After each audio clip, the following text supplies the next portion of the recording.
He's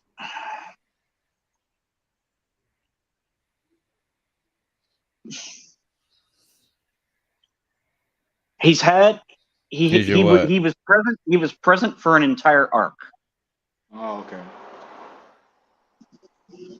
Mm. Present for an entire. And it's huge, and it's usually and it's considered by many to be one of, if not the best arc in the series. Mm. Okay. Oof. Okay. Oh, in his lobby. No, I was thinking either NS Lobby, dude, you know who my favorite is, Z. Marineford. Oh, Whitebeard, right? Oh, come on, man, you have to spoil it. I was thinking Marineford. Oh, I'm like, man, Were you about to guess Whitebeard? no. Yeah, Whitebeard's But number okay. one for me. At least he's honest. Somebody could have been like, "Yeah, man, I was gonna guess Whitebeard." Nah. I freaking love Whitebeard. Like, if I could be a character from One Piece, with the exception of the painful death and whatnot, I would want to be Whitebeard. Just this is Not a because of small his little thing, just a painful death. not because of his strength. I mean, the strength would be a big plus, but I just love his outlook and his whole, you know, his strong sense of, I was going to say strong sense of justice, because honestly, Whitebeard to me is more like a marine than a pirate in terms of mindset. he has a certain righteousness about him, doesn't he? Yeah, and that's what attracts me to him. Like, obviously not attraction in the way other people might think In a typical about it, sense, but yeah. No, I yeah, get it. I get it. um, he's, I don't know. This is gonna sound like a weird thing to say. Whitebeard does for me what I wanted Yamamoto to do for me in Bleach. Yamamoto slander. Because Whitebeard's whole thing is, I don't give a damn about what anybody thinks. I don't give a damn about, when I'm gonna die, how I'm gonna die. You know, I'll keep fighting for what I believe in. I'll keep protecting those who can't protect themselves. You know, and even the scene with Squardo, guy stabs him and he freaking forgives him, and it's like, oh my god, we don't see characters like that much. Mm, So yeah, I just yeah. love, and he does have a bit of depth to him too. I mean, then there's his design. I mean, he's got one of my favorite character designs in the entire series. Um, so yeah, Okay. I it's respect it, it. These are all I good didn't generators. I didn't immediately, put him at number one, but as I grew older, I started to think back, and I realized, you know what? Yeah, sometimes it just takes you a bit to really realize who for you should be in that number one spot, and it's him for me. I I also feel Yeah. respect it. like I'm probably in the minority where a lot of people probably don't have him as number one. Nah, a lot of people probably do. To be honest with you, I mean, but ain't nothing wrong with that. He's people a great character. more people probably have Rayleigh as number one than Whitebeard. Yeah. Yeah. I don't think so, but No, no, no. I think so because Rayleigh is what many men aspire to be or to be like eventually when they get older. Rayleigh has so much sauce. Anytime you see him, it's like it's a good time because he just the way he carries himself, he exudes confidence, competence. He's maintained himself really well in old age. He has one of the best physiques in the entire story. Like really, his goals. I could see him being top one for a lot of people. Yeah, I just haven't seen enough of him. I mean, again, Whitebeard had an entire arc dedicated to him, basically. Yeah, he was really well fleshed out. yeah. Yeah. And then, of course, there's the flashbacks in Wano that add even more to him. It's funny because Wano, everything we saw with Oden made me. So it's gonna sound weird, right? It made me respect Whitebeard a Mhm. lot, but it made me like him less. Let me explain. So it's like this, man. That's an interesting take. Out of everybody that has ever been on his crew, there's only ever one person he's called a brother, and that's Oden. And when your brother is in trouble and you hear about it, you don't move because he said, "Let me handle it." When you know who Kaido Let that is, nigga you know handle how that. problematic he is. I'm like, I understand. See, that's why I said I respect him more because he understood that this, as a fellow man, he didn't want to step into a place that wasn't his because his brother told him, "Just chill, stay put. I got this." But as the family man that he's supposed to be, even if I stay put, I'm still gonna pull up to Wano see what's up. I'll be like, I know my brother told me to stay put, but I need to understand if he's doing all right or if he might need some backup and he doesn't even know it. Because just because your brother tells you to stay put doesn't always mean you should when they're clearly out of their depth, as he was shown with how Odin handled everything. True. So for me, to see Whitebeard raising heaven and earth to go get Ace, but not do the same for his brother, that was weird to me. And then to add to that, this is like a lot of stuff happened after Whitebeard's death that made me feel some type of way because remember when Squardo stabbed him and was like, you're showing preferential treatment because I know that if any one of our poor souls was in the same situation, you wouldn't rise up like this. You're only doing it because it's Ace, because it's the son of your buddy Roger. Mm. Which this is where things could have been different. If Whitebeard had said, "Yeah, that's my homie's son. We were close. Of course, I'm gonna rise up for him, but that don't mean I won't rise up for you either, because you're all my sons, right?" He didn't say that though. He said, "No, I'll do the same for every single one of y'all." And then we find out later on that low-key Whitebeard was trying to make Ace to be the next Fire King. I'm like, so you knew, and your intent behind doing that, raiding Marineford, was to save the future Pirate King.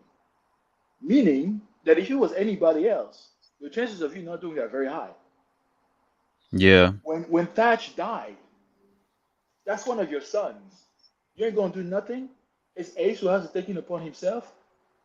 Poor man had to sit, sacrifice Hey, his life what's for up, his son. Gran? What's up, man? Hey, Gran, you could always join the stream you want to, my dude. Um, but yeah, Well, it was you see what I'm saying? Well, it's like, yeah.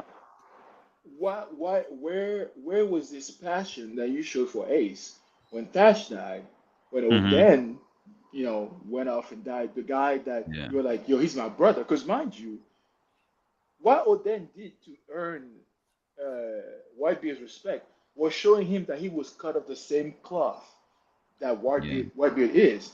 This man gave up on his dream to go on a journey with them to save a woman that he doesn't even know.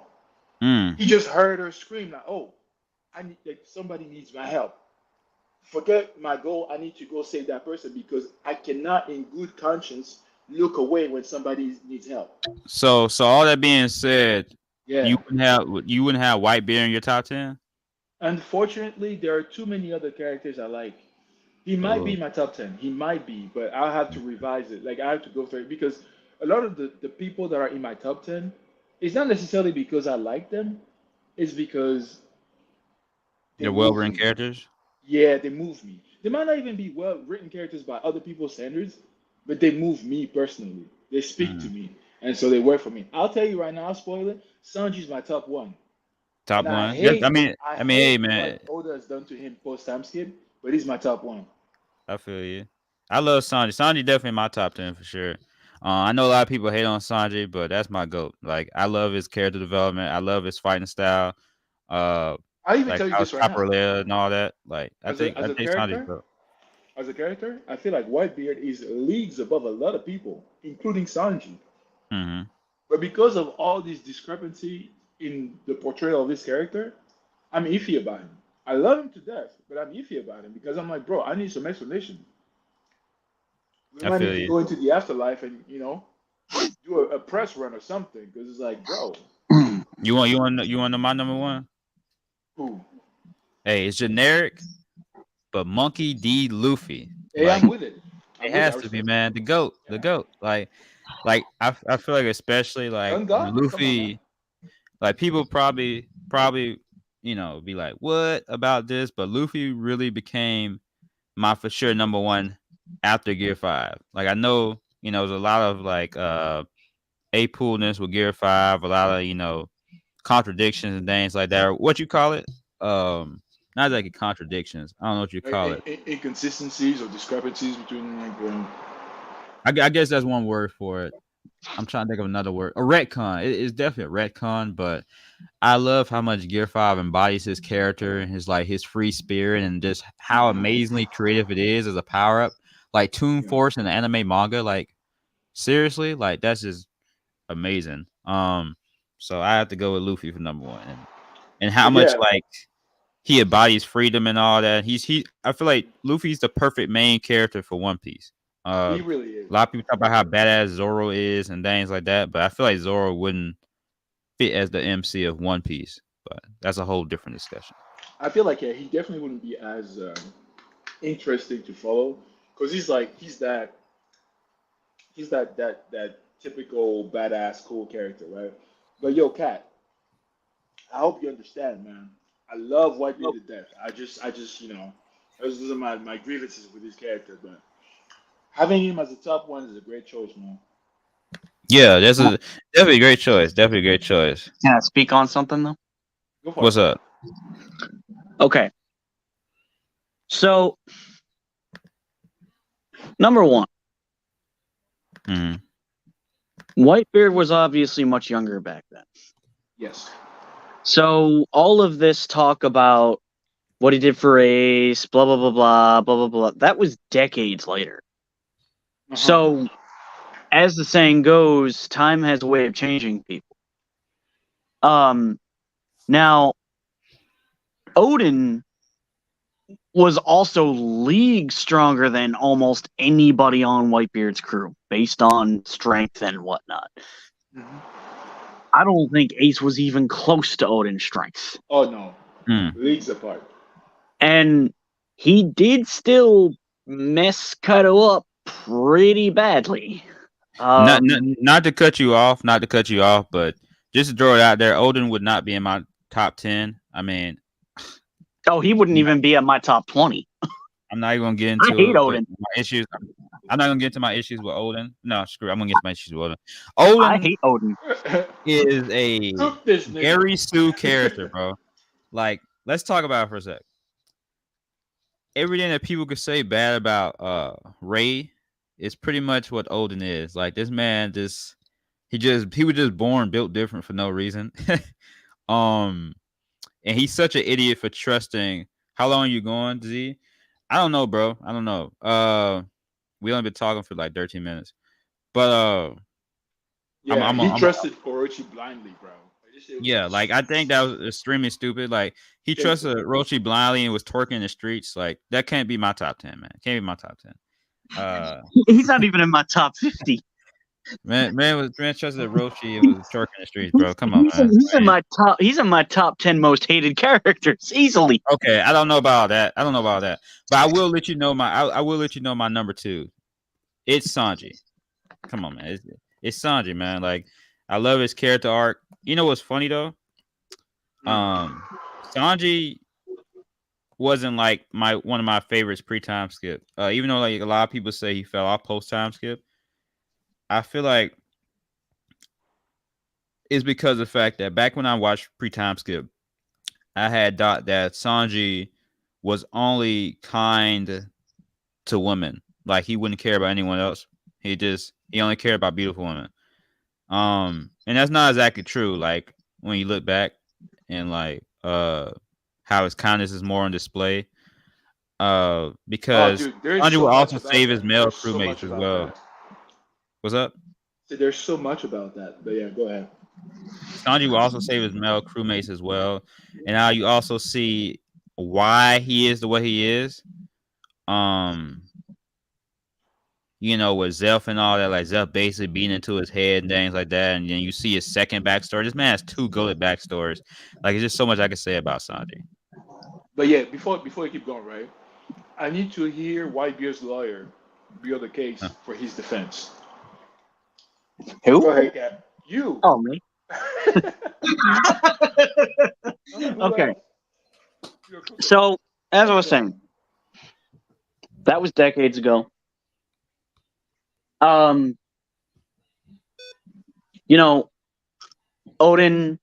was, from Whitebeard's perspective, Oden probably had the potential to at least become equal to him in time. So, there's that. Mm-hmm. But the thing about, the whole thing with Oden is it wasn't even Kaido himself that really led to Oden's death. It was Orochi and his Mm. people. If, in all honesty, Whitebeard wouldn't have been thinking, oh, well, what if there's some mysterious, other person that's there? For all Whitebeard could have known, it was Kaido as the Shogun. The Shogun. Completely in control of Wano, and there was no, sleazy, rat somewhere that was actually in control of it. Mm-hmm. So, in Whitebeard's mind, it could have been, yeah, he's going to go in there, he's going to freaking kick Kaido's ass, because I can sense how strong he is. He would have done so if it wasn't for Orochi and his nonsense. Okay, maybe he wouldn't have done so easily, but if it wasn't for Orochi and all that stuff revolving around him, the entire country probably would have freaking been like, yeah, we're going to revolt against Kaido. We don't care. We're gonna fight with you, even if we all die in the process. He probably would have had the scabbards there fighting alongside of him. Off with their heads. So, in all honesty, we can't even say, oh, how could he not back him up against Kaido? When, do you really think about it? The one that really led to Oden's downfall and death was Orochi, not Kaido. I mean, Orochi and then how gullible Oden is. Yeah, Kaido, he cut Kaido up pretty bad.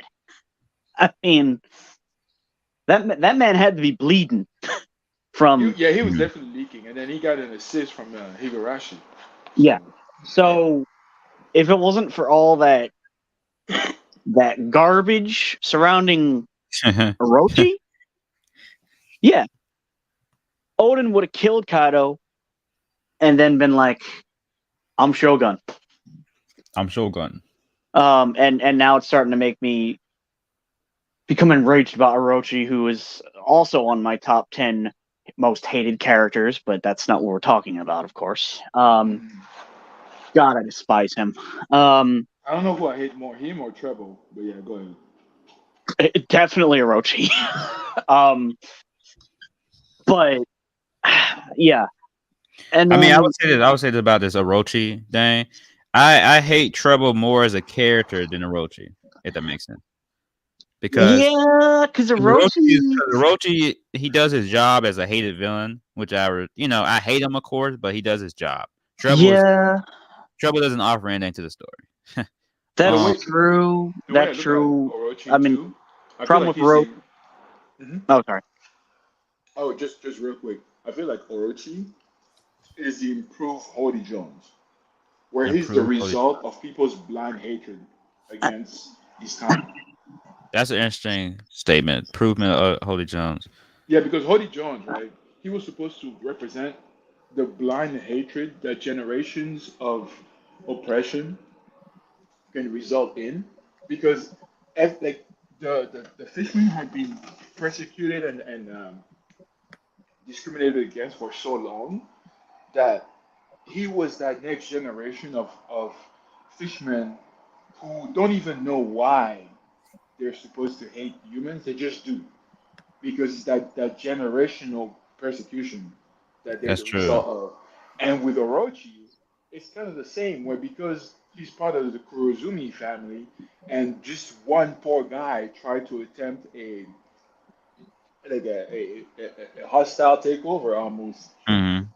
They're like they blamed the entire Kurozumi bloodline, and they were like kill every single last one of them because they're the I deepest people, right? I want to ask. I want to ask. So, who would be your number two? Oh, on my favorites. Yeah. Man, listen, man. So I think it was hard for me to decide between him and number three because they're both really cool to me. But I have to say my number two is probably Dofi. Dofi? Hey, I respect Yeah, it. I respect it. yeah, exactly. The charisma of evil. There's one thing that Treble ever did that was cool, and that was give that nickname to Dofi. That's it. What? Outside of Goku? that, yeah, the charisma of evil. Yeah.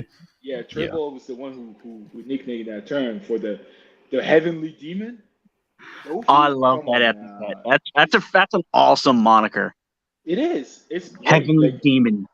Heavenly Demon. It doesn't get much cooler than that. And the thing about Dofi, right? He's like when I was telling you that some of the characters on the list, it's not necessarily because I like them as characters or what they stand for. It's just that the way they're portrayed, their characterization is so good to me. I just can't help but love them. You remember how Mm. with Kaido, everybody was like, wait until we get a backstory. Once we get a backstory, he'll be like top three villain in the story. Dofi was top one, almost like from his introduction pre-time skip when he was toying around with Bellamy and stuff. But it wasn't until post-time skip where we got to see more of him. That laugh, his maniacal demeanor when it comes to just enacting all of his plans. The man he's fabulously written. As far as I know, there aren't too many characters in One Piece that are better written than him. And he didn't Yeah. even need that backstory. And then he got it, and everybody was like, he's a goat. He's the GOAT. Now the conversation is between him and Crocodile, who's the coolest villain. But really, there's only one guy, it's Dofi. So yeah, Hmm. like that's Oh that's yeah. my guy right there. You feel me? Oh And yeah. before you give your number two, Cat, just real quick, I want to say something about Sanji. Y'all seen the live action, right? Nope. Yeah. I seen the live action. Oh, I seen Okay. some of it. Saw one Have you episode. seen? Okay. Have you seen Zibo? Have you seen Sanji in the live action? Yes. His fighting style. Not just his fighting style, just how he is, his demeanor, his Right. behavior. Yeah. Yeah. That's Sanji. That's how he's supposed to be. People say his downfall happened post time skip. No, no. It started in Thriller Bark. Sanji starting Thriller Bark was unrecognizable from who he was meant to be as a character. Yes, he loves women almost to a fault. It's a pathological problem for him. But he wasn't like that. He wasn't like Hmm. over the top like that until Thriller Bark. So the downfall really started there, and then it just got worse with it. In fact, a lot of people they will tell you Thriller Bark is where they started hating on Sanji because Mm. they feel like Yeah. the impression I they I, had I, of him I, completely changed in I, Thriller Bark. I think it was kind of a bad idea to have because it could have been easy chance for Oda to portray Sanji as being A a better chivalrous guy who loves about, women. That was yeah, it. because it's like, we would think that Sanji wouldn't be as low as the villain of the arc. Yeah, um Absalom was kind of but I yeah. mean, he still was worse though than Sanji. I mean, he Oh molested yeah, Nami. oh yeah. By He by molested by Nami, like, dude, like, Absalom was absolutely All horrendous. right, are Like, we I'm really glad gonna get he's into dead. that? Come on, man. I'm glad what? he's fucking dead. Yeah, so am I. Are we Uh gonna get into I want what? Moria to die. No. Mori is a good No. character. Wait a Mori doesn't minute. exist, Mori man. is I'm not saying. overhated. I'm not saying he's a bad character, but he's scum. No, Hey, he's not. he's less. No, he's not. Okay. He's a noble demon. All right. You He believes he loves his crew. Okay. Absalom So is Cat, scum. Cat, who Dr. would be your Hogback number is two? scum. Cat, who would be your number two? But not Moria. Not Moria. God. Well, I hate Moria, so. I feel You had that. Whitebeard as number one. And since we were talking about Thurber Bark, that's one of my most hated arcs in the series. I think that's Um, most people. Yeah. I think it's awful. Nothing happened? Come on now. I mean, one good set of moments does not make a great arc. A great arc, I know. But Golden Poop is still poop. God, who's two? Oh man. Want to come back to you? Hold on a second. You know what? No, wait. Number two. That's right. I didn't say my number two. Duh. I was thinking about three. Yeah. Two. All right. Two is Luffy. Okay.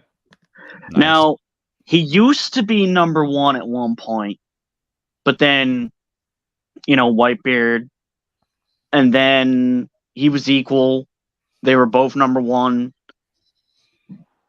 But as time has gone on, this Nika stuff is kind of ruining him for me, and not enough to take him, way down, but this whole Chosen One crap, like being taken so literally to where it's as though, with the whole Kuma, praising Nika and all that, it's kind of soured him for me a bit. It's like, Gear 5 and the way it works is wacky and really cool, and I think it was the perfect final, power up for, well, I don't think it's his final power up, just in terms of his devil fruit it is. Was perfect for him. But now the whole Destiny God stuff is being taken way too literally for me. And it's like, come on, Oda, really? You're trying to make him into another Naruto, but worse? Like, nah, man.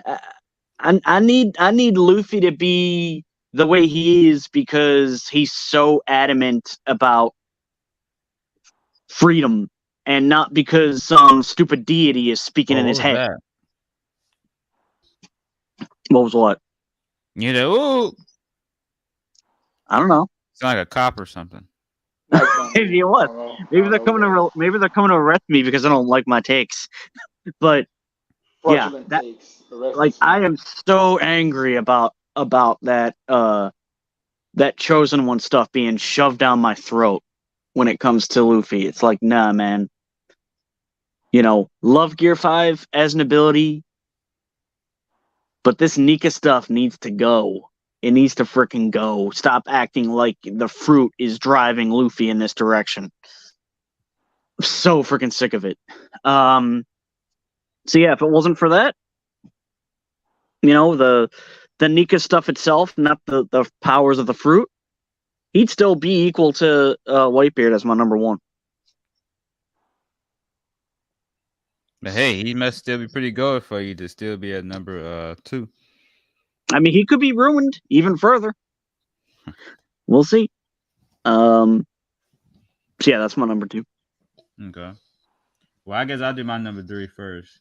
My number 3 is one of the most loyal friends in One Piece. It's not exactly a Straw Hat. Could you guess? Oh, I was gonna say Usopp. Okay, make another guess. Sabo? The most loyal friends in One Piece? I mean, doesn't he count? Bon Clay? No. I mean to someone, but just okay. I'll say specifically to Luffy. One of Luffy's most loyal friends who isn't a Straw Hat. Oh, Kobe? No. Oh, not Bon Clay? Yeah, Bon Clay. I said Von Oh, Clay. nice. You know, yeah, okay. Bon Clay, the Oh. embodiment of being a great friend in One Piece. It's nice to see him that high up on someone's list. Two sacrifices, that hit my emotional core. Just amazing character, especially since he started off as a villain. And also great representation, especially compared to the other Akamas that we won't get into. No, you mean like Ivankov? Yeah, I mean, come on, how you go from Bon Clay, who's like a super loyal friend and just a very likable, to like a bunch of like trans trying to forcefully dress Sanji? Like, what happened? Yeah, that's God. We've lost the plot somewhere along the way. Somewhere along the way, man, you have the goat Bon Clay, who even homophobes like. It's funny because there was like some people on Twitter who was like, I'm homophobic, but I like Bon Clay. It's pretty funny. But I'm sorry, but if you're homophobic, you need to get the heck out of my house. but yeah, Bon Clay's the goat. Absolutely the goat. One of the best friends ever. Per friend you can have. Great character development. Two great self-sacrifices. And yeah, I mean, if Bon Clay's alive, though, Bon Clay might go down my list because it'll kind of take away from it. But it depends on what Bon Clay's role is in the future. But I don't want him to be dead. I want him to be alive. I want to be alive, like in terms of like, because the guy is a great person. But like in terms of like, when I think of it as a storyteller, it's like, unless he does something, like unless he. Dude, you're talking about the same series where a guy gets slammed by a train and not only survives but rebuilds himself. Hey, listen. You have a point, but darn it, whatever. What is? Darn it. And that's not a criticism against Frankie. Just to be clear, I'm just saying that stuff can happen in One Piece. Yeah, but I mean, like, I guess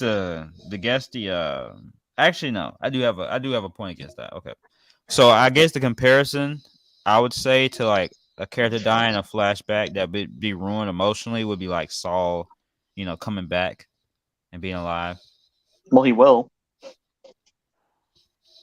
So but what's Ralph? You got your number 3 or Teddy? Yeah. He was never even in the conversation for me until recently, and then he shot up to number 3. I'm pretty sure I know. The saint himself, the man who gave it all for the people he loves, sacrificed it all the way to the very end, with a smile on his face even as he was dying. Wait. Bartholomew Kuma. Well, I'll his mic for a sec. What happened? Wait, speak again? I think Kuma pushed him away from the mic accidentally. Did you hear that, Cat? Like his mic had like. It sounded like he got really far away.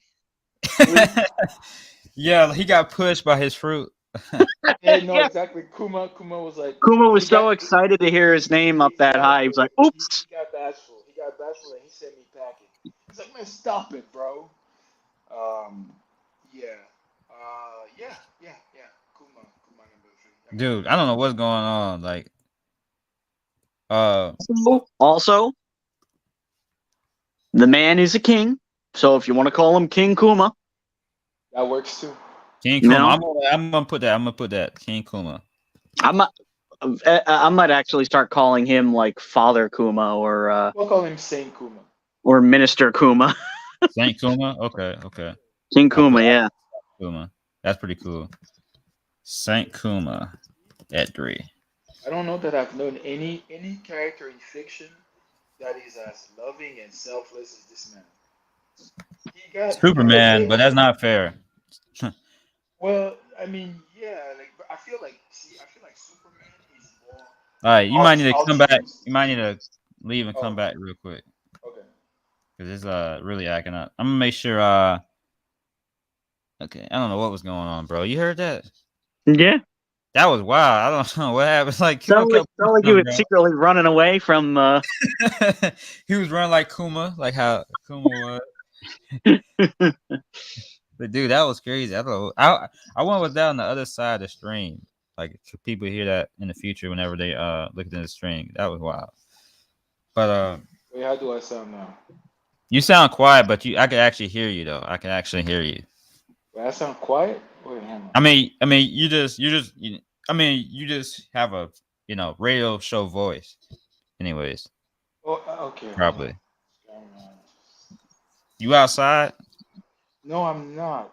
So I don't know. I don't because like my audio right now they're showing that it's fine, but I think it's more so because I'm using my I'm gonna see if I can make your volume louder. Wait, wait, no, don't do that. How does All that right. sound now? Oh, you sound good. Yeah, yeah. I think it's just the headphones. Every time I use headphones, it gives me that problem. It's like you can hear me, but Okay. I sound mad low. So I have to be on at least with StreamYard, I have to be on thing.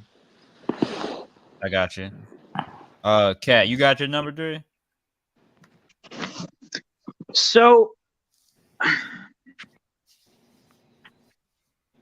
um, this is actually somewhat of a surprise to me as well because for a long time I hadn't considered putting this guy up as high as he is, but his values speak to me on such a high level, to such a high degree that he has to be this high up. And that is none other than Admiral Fujitora. Oh, very nice. Cool. That's a good choice. A man who would say, screw my position and free slaves and not give a damn about the consequences. Not only is he a true gold-hearted, I said gold, not cold, just in case people didn't hear the G. I heard Gold-hearted the GT. individual, but he is the best Marine so far. We've never seen any other Marines basically say, screw you, Celestial Dragons, I'm freeing these people. So, yeah. That's a good choice. Plus, Oh, he's a samurai. I really like samurai. That puts him up there too. And other things. But yeah.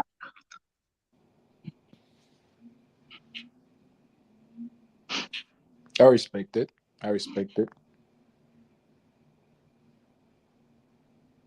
and his fruit is awesome too, man. Like the fact that this man can bring meteors from outer space is insane. Mm,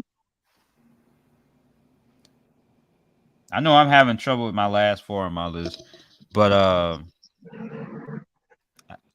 I know what my number 4 is though. And you already put honestly, you already put 4, didn't you? yeah, you have to look at it from the perspective of number 1 has our names in it. I guess we consider ourselves to be our favorite characters in the series. That makes sense. Yeah. I mean, for some reason, this document or whatever, And doesn't what's have me. hysterical is since I'm up there as Kat, it gives the The impression that Kat occurs number 1. Yeah. Oh yeah. Hold on. Oh, I'm trying to think of something else to name you. Then, what would be another name? I'm gonna say Cat, the real life human being. Yeah. Kat, the real one. Cat, the real one. Okay, Not the fictional one. right. I miss when people used to call me Black Angel Oh Cause- yeah, Yeah, Black Angel. yeah. I'm gonna Cause put that's Black Angel. because that's my number 1 favorite villain. Period. I'm gonna put Black Angel. Unless some people think, hey, I didn't know he was a One Piece character. We're talking about Shinobu Sensui. Right. But More on the goats. but Love all him. jokes aside, I don't know why, but this doesn't allow me to like change the letters up here. I don't know if I'm doing something wrong or. Yeah, okay. That's fine. Well, But, okay. Well, I mean, it is what it is, right? Yeah. Yeah.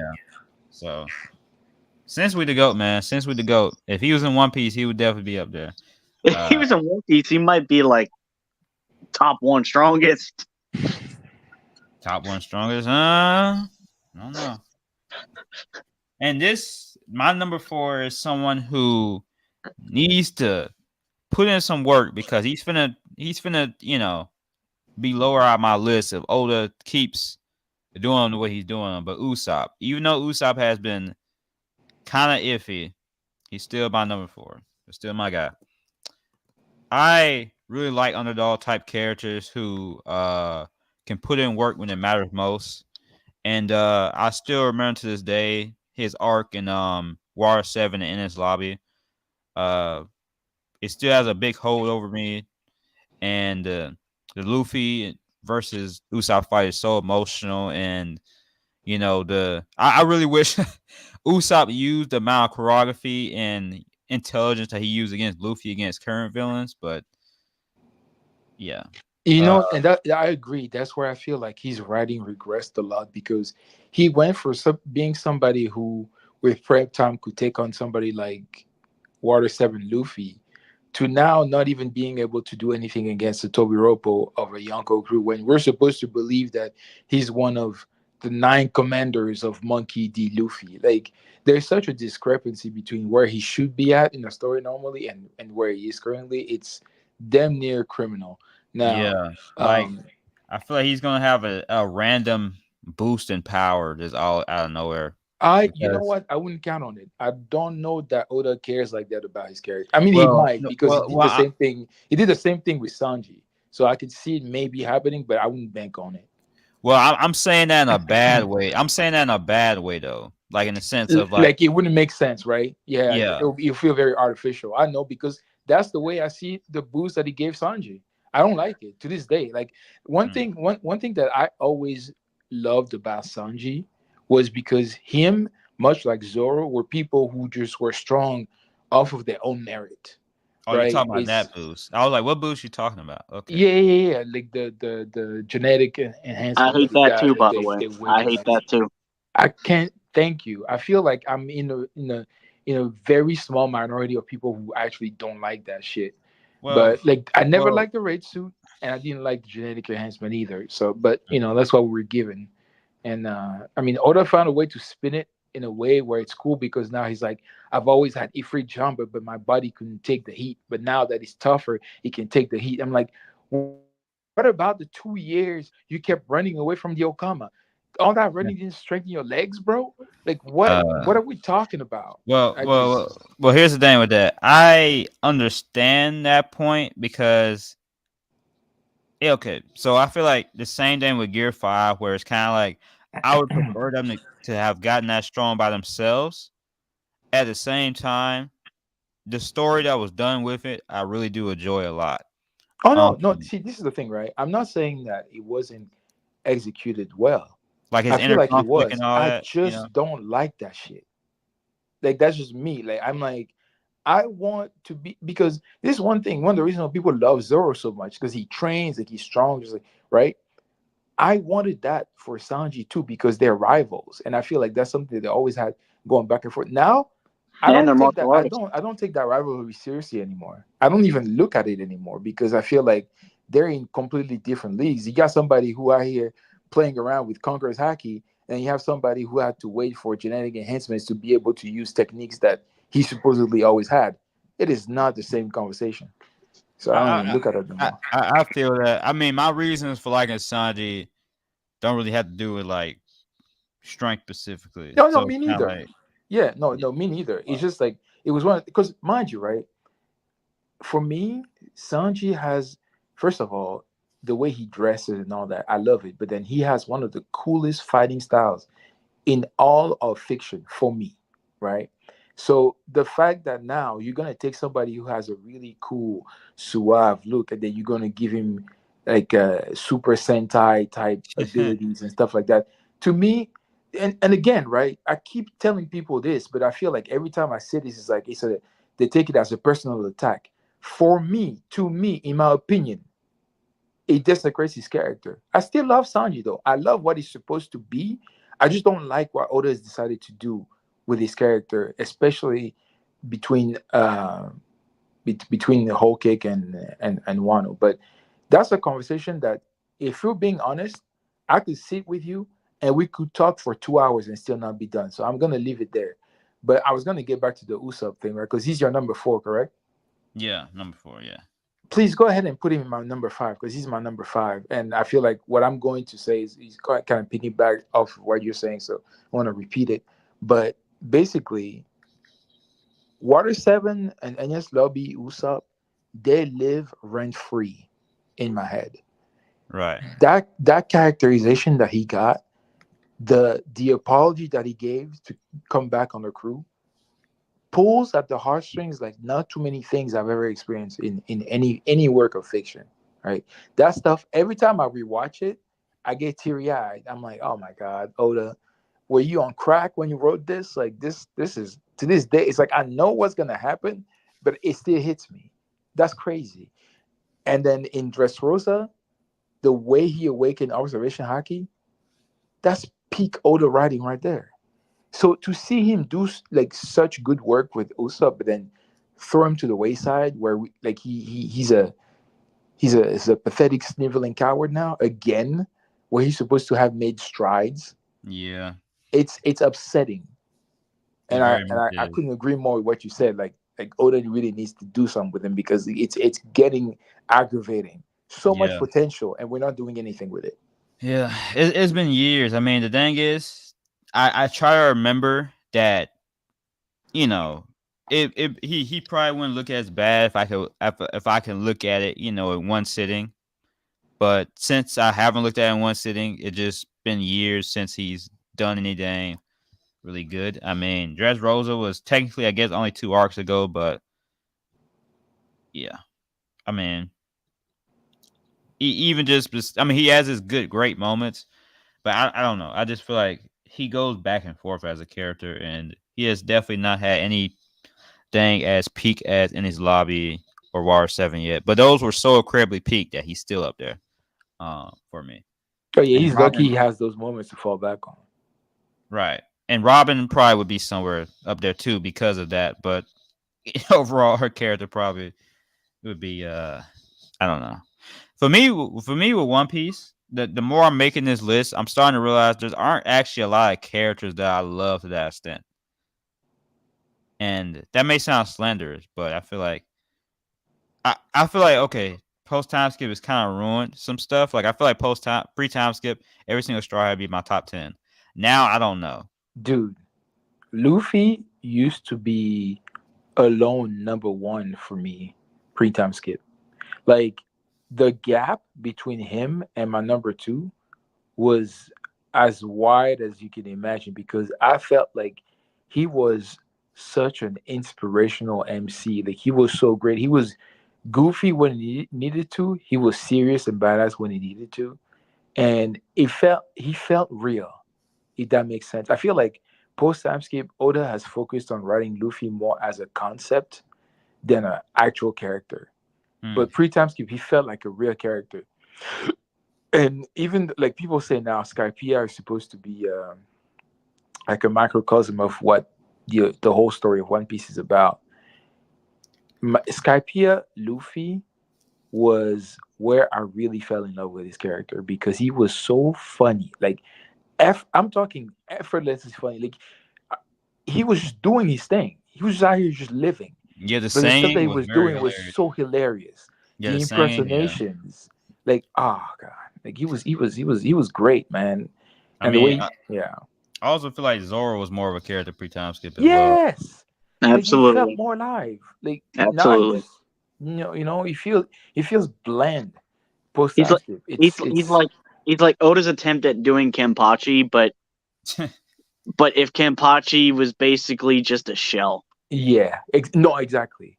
Leave that to Kubo.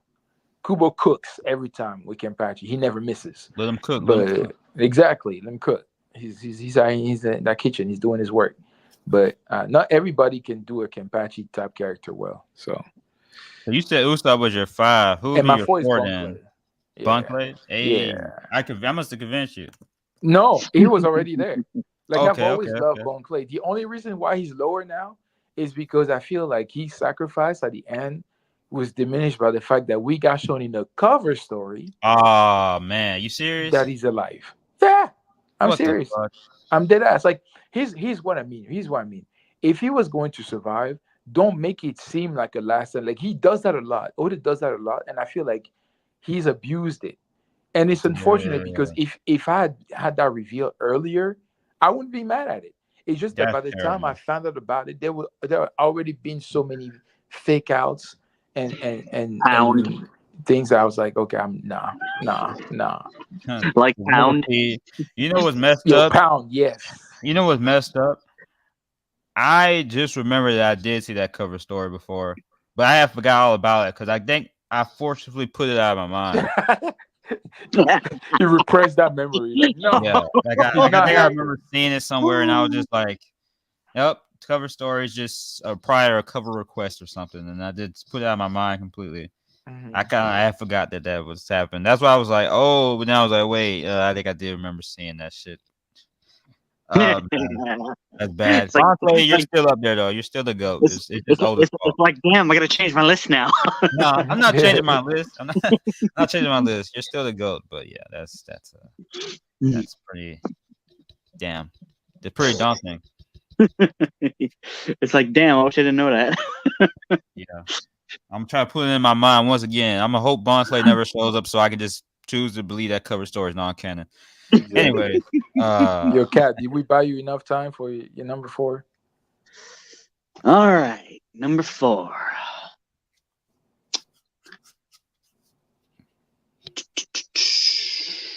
you have Fuji as your number 3.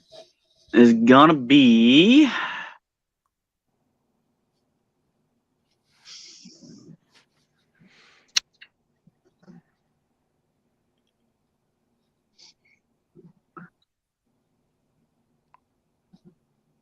let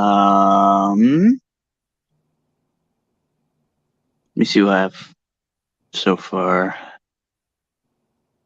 Whitebeard, Luffy, and Fuji. Sabo. Okay.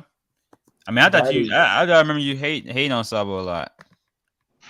No. The only thing I've ever disliked about Sabo is the fact that he got Ace's fruit. I think he was much better without one. a lot of people don't like him because they feel like he's Ace from Wish. Yeah. They feel like he's discount Ace. Yeah. You know, and he hasn't even really used it differently. If he had a completely different fighting style with it, not just the pipe nonsense, we should get rid of that damn pipe, to be honest. I like the But pipe. it looks so freaking cheap and like, nah, man, get a spear, get a real weapon. Like burn but that stuff and melt it into a sharp spear or something. The revolutionaries, they lack in funding, so they have to use whatever they can get their hands on as weapons. I don't want to hear that. I don't want to hear that. Come on. No. See, now I need to believe that because otherwise I'm gonna hate Dragon for never helping out. I already hate Dragon. I have to believe that they're so short on funds and funding overall that they're very limited in what they can do. Well, he still doesn't need that spear. He's got his fists. But you know what? I'm an idiot. Why did I put him at 4? Damn. Ooh. Sabo, you put Sabo? Sabo at 4, right? Yeah. No. I remember why he's 4. Okay, I was thinking another character, but then I was like, yeah, he shouldn't be at number 4. Is he truly your number 4? You forget why he's even there. Well, because and this is awful for me to say, Luffy might be the only straw hat on my top 10. Oof. I mean, hey, I think pre-time skip has. Yeah, that's what it is. Post-time skip pretty much ruined the entire crew for me. Yeah, because Oda hasn't hasn't focused on them really like that anymore. Yeah, because Luffy keeps getting all this great stuff still, and the others, it's like, nah, gotta give it to the Scabbards instead of them. And also, I have to be fair, and because sometimes you gotta remember, this is a shonen, and some of Luffy's fights have been unbelievably irritating to me for the simple fact that he doesn't seem to be getting clean W's against the opponents that count. Yeah, that's true. Every time there's some caveat, there's some time It's true. constraints, you know, and I need a break or something. Like there's It always felt more something. earned free time skip, even though the choreography for him is much better. Yeah. I Yeah, or mean, like on average. Yeah, because the yeah, it hockey is. dodging makes him more badass and whatnot, but it's like, Mhm. nah, he was like he really was winning on his own merits. He wasn't. Yeah, I definitely agree with that there with Yeah. you on that. But simply put, you know what? Wow, I just remembered who my fourth was going to be. Okay, you could change I'm it. an idiot. I'm an idiot. You get your Law. mulligan. Law. Hey. Ooh, I respect Trafalgar it. I D. respect it. Waterloo. Ooh, I might need. Oh, I might add law. I don't know. You know, And I that's not can't to say add that Supple law. won't be on my list. In fact, you might as well put him at 5. You Okay. know the reason why I can't add Law in my top 10 is because he's the reason why we don't really like the Strats like that anymore.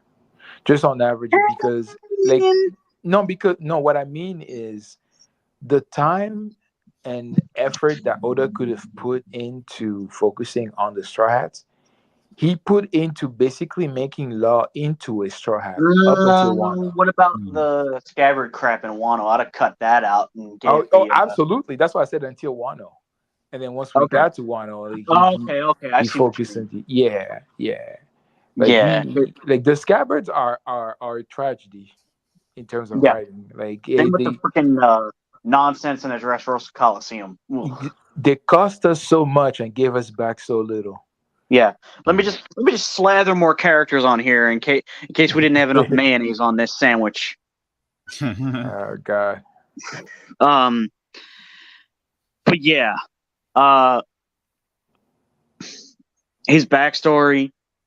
I think it too. A lot of problems with a lot of characters in One Piece that we still don't know so much about them. I mean, Yeah. there's like some good characters, but I don't know what it's such a blank for me to draw my 10 favorites for some reason in One Piece. I feel like No, the Well, I reason mean- I can feel that because Oda has this uncanny ability to write characters and make you care about them when you didn't initially. Like you look at Kuma, you look at Bunny, you look at even fucking somebody like Capone Gang Beige. Nobody thought about this guy Kizaru for me. until right. What happened? I was gonna say Kizaru for me. Dude, yes. Yes, oh yeah, Kizaru that's almost made it true. into my top 10. Wait a minute. Oh, You wait a see, minute. you Y'all, see, that's the and I problem can with tell One you he's Piece. definitely top 10 for me. Like I feel like there's definitely potential for him, depending on what he does in the next upcoming chapters. He might like the way he throw Luffy. That stuff was so funny. And then when you see the backstory with how he is and all that stuff, it's like he. We used to think he was kind of clueless and just went about life just being nonchalant.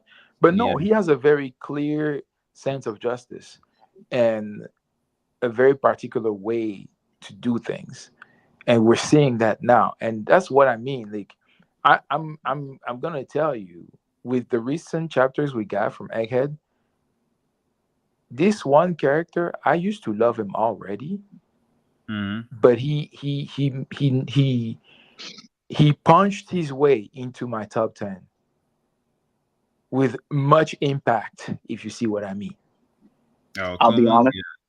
I'll be honest. If it wasn't for the Fujitora saving the slaves thing, Kizaru would probably have his spot instead. See, Well, that's what maybe I mean, not. right? Like Maybe not. sometimes, But well, yeah, but it's like the writing of certain characters can put them above characters that are genuinely good or that you think that they're great characters, right? I I don't think mhm. know. too. I just Gop? figured out the problem for me. Oof. That I think I just realized what it is. I think like when I really think about the peaks of the story, I feel like the Straw Hats should be top 10, but But they're not. they have like fallen off so much pre-time skip. I mean post time skip of not doing anything that memorable or great that it's just hard for me to think of my top 10. Like they Yeah, have spent so much time being mid, and I hate to say it, but that it's true. word because they're at the heart of it. They're still one of my like favorite groups in like a fictional story. And Like this is how like important they are to like the like story, right? and not, you know, and like when I think about it, when I say that I mean the sense of like they feel like they feel more than fictional for me. Like pre-time skip, like they're bums. Oh yeah, Like they were they're family. Like you don't understand. Pre-time skip. I remember I saw a comment that I left on a One Piece related YouTube video, and I read that recently because somebody liked it. You know what YouTube does, or when somebody like your comment, they give you a notification. I went back and reread it, and I felt like I was reading a stranger's love letter to One Piece because in that comment I was talking about how one of the best decisions I've ever made in my life was to start reading and watching One Piece because it brought me a very particular type of fulfillment and joy in life, which is still kind of true to this day. It's just that it's so different now because, like you said, the heart of that was the Straw Hats because they right, felt like a family. Like you went along with their journey. You felt close to them. You felt like their pain was your pain and their joy was your joy. I don't feel right. that no more post time skip. And then how we would see them on the strip just having fun and just goofing Ah, off, and being and goofy then and silly. I love that. back when Zoro used to smile, you know, Yo, yo, and not Zoro just smiling, dude. I saw some pre-time skip clips. I saw Zoro smiling. I almost cried, bro. Because I'm like, we don't see this no more. I don't yeah, know what happened to him. We don't see this no more. yeah. And then Zoro also would be older one Zoro to be too cool now. Like back then, Zoro will also get punched by Nami. That does not happen nowadays. No, it That does would not not. happen. I don't think anyone should get punched by her except herself, but that's just me. Well, my point is the fact that Oda wasn't afraid to have Zoro not look cool. That's my Yeah. general point. And he just added so much to his character because he's part of a goofy crew. Of course, it's gonna happen. But now he's too cool for school. So, He's but a Mihawk. I think I said this before, and Kat can remember. I call him a Mihawk wannabe post time skip. no, yeah, exactly. Except And Mihawk was characterized that way from the jump. So of course we Mm-hmm. don't expect him to be goofy. yeah, Except and for all the two jokes Mihawk about him. is an end game antagonist. He's not a main character, so he doesn't need to have Yeah, we a don't need lot to of get great. attached to him. We don't need to know him Yeah, better. We just need him you to be don't. there when Zoro needs to beat his ass. That's it. Unless he runs from him like he's done in the past. Ah! I'm kidding. um, I'm kidding. Yeah, I feel so that. so y'all might think I'm trolling my number 5, but I have multiple reasons why, and I bet Kat can maybe guess who my number 5 is. Mm, If you can't guess, it's fine. I'm just saying. I feel like you could if you It'll really. probably be obvious when I see it, but Okay, so my number 5 is Buggy D Clown. okay, Get out. okay. Get out. Oh, you must be Absolutely, talking about bro. the live action Buggy. Yeah, No, okay. Buggy in Okay. general, man. And I'm gonna tell you why. Buggy. Every time Buggy is on screen, he is absolutely hilarious for me. He's never not funny, and he also. I love how Buggy keeps being important to the story, and I love how he has relation to like old school legends and like other important characters like Shanks and Whitebeard, and I love the amount of depth that he was given as to the reason why he didn't go off after the One Piece, and that's because of the fact that he believed in Shanks to go after the One Piece himself to be the new hope for the future. But then he realized by being under Crocodile and Mihawk that he's pretty much wasted his youth, and now he wants to regain that. Like that was just goaded, man. And I also like how just conniving and smart he can be when it matters most. Like I feel like Bruggy, every time he's on screen, he just perfectly fits his role. Like I don't feel like he's on screen too long. I feel It's like a good thing for a lot of the other pirates that Buggy isn't even a little bit more competent as a fighter. Because if he were, he'd probably be the closest to Pirate King because he has the mindset. Trust He me, has that's gonna the come. cunning approach. Like, because the man, he even said, like, just because we're going for the One Piece doesn't mean we have to beat all those people. There is a way. Are y'all real pirates or what? Yeah, I You know love how we that do this moment. stuff? That was awesome. That was great. Yeah, Like, that was great. And the thing is, like, again, when I say sometimes the way Oda writes a character can really make you love them or appreciate them more. You see the way he wrote Buggy was like, this man, he is he hates Shanks, right? Supposedly, but right. actually he loves the guy to the Yeah. point where he's only able to believe in himself when dude is also chasing that dream. Because remember, he didn't want to chase after the One Piece because he felt like if the goat Shanks is not gonna go after it, what chance do I got? But now that he's learning that Shanks is also going after it, he's like, wait a minute. If he can, just maybe I can too, right? Yeah, So and yeah, his speech was so inspirational, man. Like very much. when he's like, you know, any second of our lives we can die. So why don't we spend that time to go after our dreams? Like that's like damn. And the fact that like Mihawk and Crocodile, as he was saying it, were threatening to kill him, but he still spoke his mind. Like that was just great. That was great. And like I said, yeah, he's hilarious every time he's on screen. I love his relation to Shanks and you know the bigger story and his potential for the story. Like I love how he's like a gag character, but he also is like important at the same time. And it's really interesting how that contradiction that Oda does with him. Um, but yeah, so that's why he's my number 5. Even though it sounds like a joke when I tell people that, I think Bug is actually a really great character. Nah, a joke would have been if you said Gaimon. Gaimon. Hey man, I do like Gaimon though. I do like him. But nah, he wouldn't be a top 50. If we did a list of as a person, can y'all still hear me? Yeah, I'm just on mute. Okay. If we did a list of as a person, then Gaimon probably would definitely be up there for sure, man. Because I mean, Gaimon's a likable guy, but if we think about the overall story, yeah, Gaimon wouldn't be. Yeah, Is he still here? I Oh think yeah, I'm so. still here. Just keep going. Yeah, yeah. Okay. Okay. So, anybody got their number 6 yet? I mean, I got my whole thing, but I thought we're still on 5. Oh, you said 5 was Usopp. Yeah. So did Cat give his 5? Yeah, he said Sabo. Oh, okay. Oh, Yeah. so what's your 6 then? Who, my 6? Yeah. Okay, I guess we're going back to me again. My 6 is Doflamingo.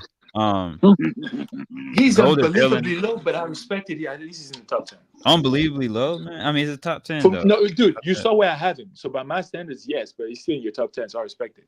Oh yeah. I mean, yeah. I mean, yeah. He's an absolutely golden villain. You know, he's has a great theme. He's probably my favorite villain in the entire series. Rightfully so. Cook. And honestly, bro, like if I think about like overall character, he would be like over Usopp. But like Usopp's peak was, I just still love Usopp's peak so much. Exactly. Usopp's peaks are very high, so I understand. Yeah. Like and I guess that's another problem with the Straw Hats too for me, where it's like when I think about it, like if I think about like overall character, then Kizaru's probably better than like all the Straw Hats because sadly, it's actually very sad to say. Like it feels like he doesn't have any downer moments, you know. Yeah, like in terms of being fleshed out, the Straw Hats, they're unbelievably stunted once they join the crew. And you know what? That makes me think of the reasoning why a lot of times main characters aren't the most popular characters in their shows, because a lot of times it's, you know, since they're around so much, it's easy for them to have downer moments than like a supporting character who shows up for 10 chapters and can change the entire game.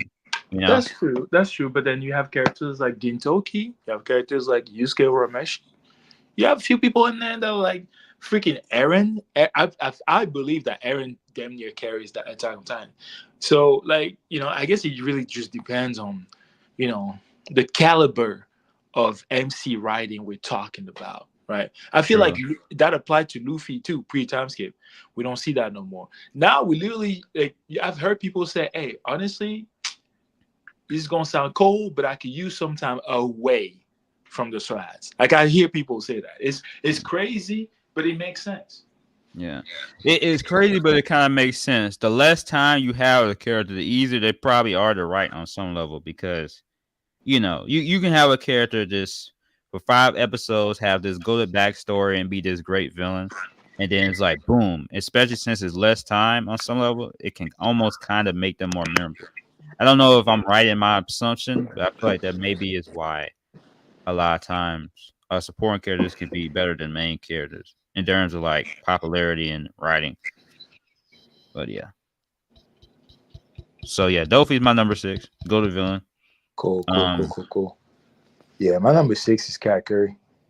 Kakuri. I Yeah, respect it. I respect it. it's a great mochi god. You feel me?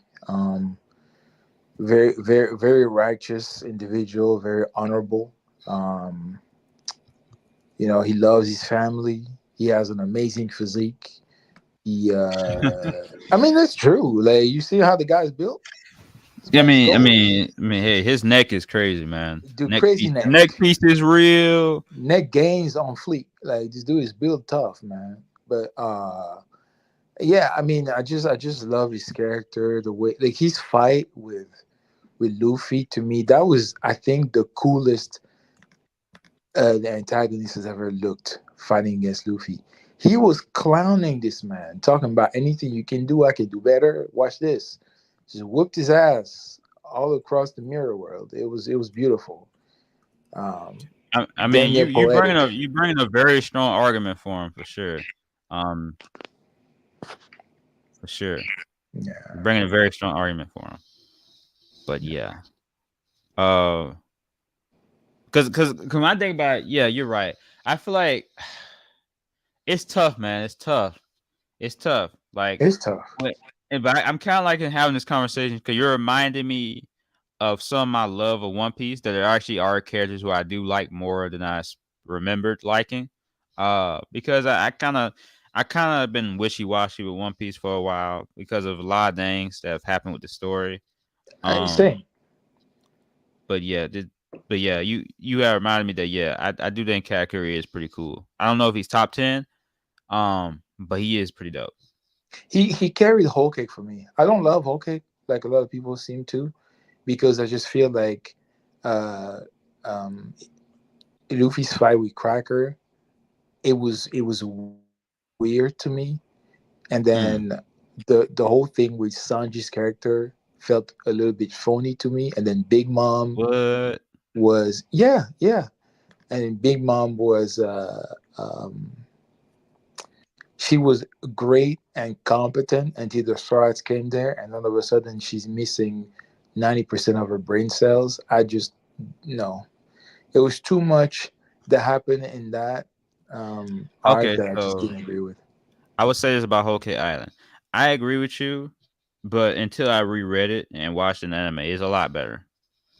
Yo, Um, I feel like One Piece in a binge is almost flawless, and that's why, like, the week to week grind. I mean, all of us, we've known this for a long time. Like, the week to week really wears on you because you're able to overly focus on the smallest of details, or certain things that you can easily overlook in a binge. You're stuck on when you're caught up watching or reading week to week. So it's hard. yeah.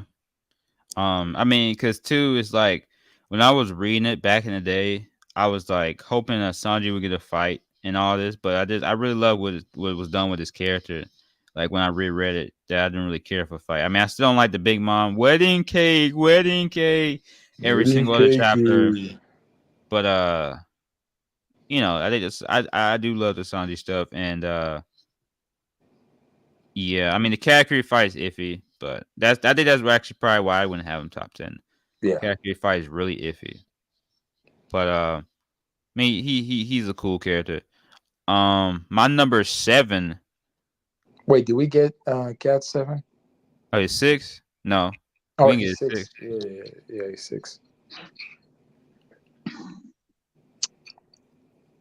I'm gonna have to say Katakuri for 6 also. Hey, would you look Cool. at that? Kakarot, the fictional Good one. choice.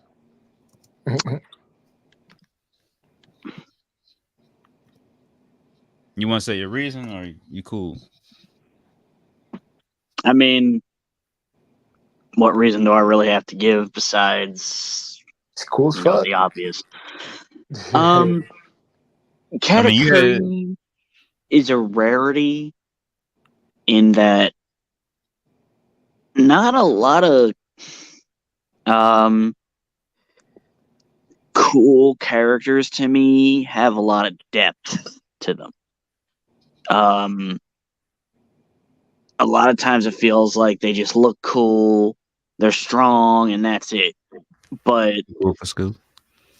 that's not the case with him. You know, that's just on the surface. And you know, it's who he is deep down that makes him cool. Yeah. And I just love that whole thing that he basically, if you think about it, made himself cool so that his siblings would, you know, Be put him safe. in that light, you know? Like, You know what's he funny modeled though, bro? himself that way. What? You know what's funny though, bro? What? Not exactly funny, but like, okay, so what's really interesting when you think about it with Katakuri is that if I were to make like a top 10 post time skip list, he would definitely be on there. You know, but when I think about overall, it's tough. Well, I'm one of the people who actually prefers post time skip. So really, yeah. What about it? Sense of scale, hockey. You like hockey? I think for me, it's one of the best I love power systems hockey. ever. I hate hockey so much. And honestly, I would have hated the series. I wouldn't have liked the series as much if it didn't have it. It's the equalizer. Mm. It's important for the balance of power in the story, because if we don't have hockey, people like Sugar are ruling the verse, and that just doesn't make sense. It's not balanced. You need I'm hockey. fine with that though, because I think I'm not. It's creative ways you can get around Sugar. I didn't want No, to there be a is Hunter no. Hunter Listen, because I hate Hunter, but that's just me. yeah, I mean, That's Flanders. that is slanders, but you know, I'm sorry. I'm telling you how I feel. Yeah, I no, hate Hunter. I get it. You know, yeah, but the thing is, right? If like you say there are ways to get around Sugar, if you don't know her ability, she touches you and it's over, bro. I mean, I'm there's fine with times that, where- bro. Like, think about JoJo. I never watched it, but I know they have overpowered abilities like that. But no, yeah, but that see, gets way the too difference ridiculous. is they're not built the same way. Like the universes and the power systems, they're not the same. Because stands don't function the same way that Devil Fruits do. Because with Devil Fruits, sometimes you don't even know what a Devil Fruit does until it's too late. That's the problem. At least with a stand, you can see it manifest. You can see it do certain things, or Man, like hockey is such a cop out, bro. I mean, hey, if that's Like- how you feel, that's how you feel. But Listen. I'm gonna tell you one issue with hockey. Not only is it a cop out for being creative, can you imagine pre-time skip how lame it would be for like Luffy, in my opinion? And I'm willing to have a discussion about this, right? Because I respect y'all opinion, but I'm gonna tell you why. To me, I think it'd been a incredibly lame pre-time skip if Luffy would have defeated Crocodile just because he had hockey. Like, I think him coming up with a water idea and him using his own blood and stuff is a thousand times. It wasn't a water power, dude. He had a freaking container of water that he used. Like, lame. That's lame, To me, it is. dude. no. But here's the thing. Z-Boy. I think what happened is, it's the discourse around hockey that has made a lot of people hate it.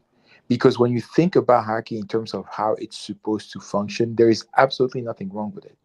It's literally because remember, the foundation of it is your will. And so the stronger your will is, the more indomitable your will is, naturally, the stronger you are. And to me, I feel like that makes the most sense, because what it means is, for example, with somebody like Sugar, if your will to be the most dominant is strong enough, she can touch you all day long, she's not going to transform you into a toy because your will is that strong. And if it's not, then you get turned into a toy, and that's that.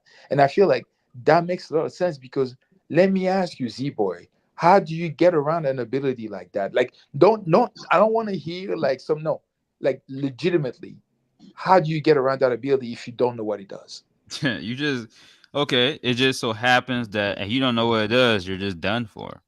That's what I I Uh, hate mean. that.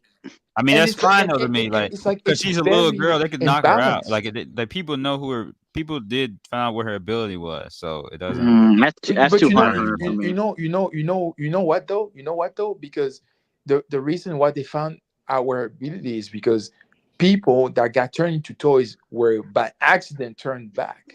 And actually the main thing is Kiros. Kiros was the plot hole in her because you remember how ability works? As soon as you get turned into a toy, not only do you they, you lose any will, the people that knew you forget you existed, so they don't even know that you got turned into a toy. Understand how ridiculous her ability is, bro. It is, man. But I feel like at the same time, the thing is with that whole hockey stronger will thing is that Ola just makes up stuff with hockey as he goes. That whole I law stronger will thing against Devil Fruits Blackbeard 2, came out of Awakening, nowhere. remember? no, that makes sense. That makes sense because I even you see this is the problem between people. Like I feel like sometimes we read the story differently because in my mind, right, when I read what hockey is supposed to be, as soon as I heard that conquerors means that your will dominates everybody else, to me that includes a devil fruit user. Your will is more powerful than whatever that devil fruit user will want to do to you. So even if law comes in and he wants to use room and shambles you, do stuff to you, the simple fact that you're an apex predator makes it impossible for him to do anything, and that makes sense to me because it goes Okay, down to what it means to have a dominable will. I'm That's gonna just what tell it you is, this. You just made Congress hockey cooler than it actually has been shown. And I think we're gonna get all of So that, by come the on way. now. I think we're gonna get all of that. You're laughing because I'm right. Congress I, hockey does not do anything special. I feel like The I only feel like thing it we're does gonna is get knock out fodder and make your we're attack stronger. Okay, it makes your dude, attack stronger. Your attack can be stronger armed than hockey. But go ahead. dude. I think right. I think when Shank turning off Green Bull's Devil Fruit power no, I with think Conquerors. You're When not turning off Rayleigh his was Joker power. explaining You're scared hockey, He turned it off. he turned it off.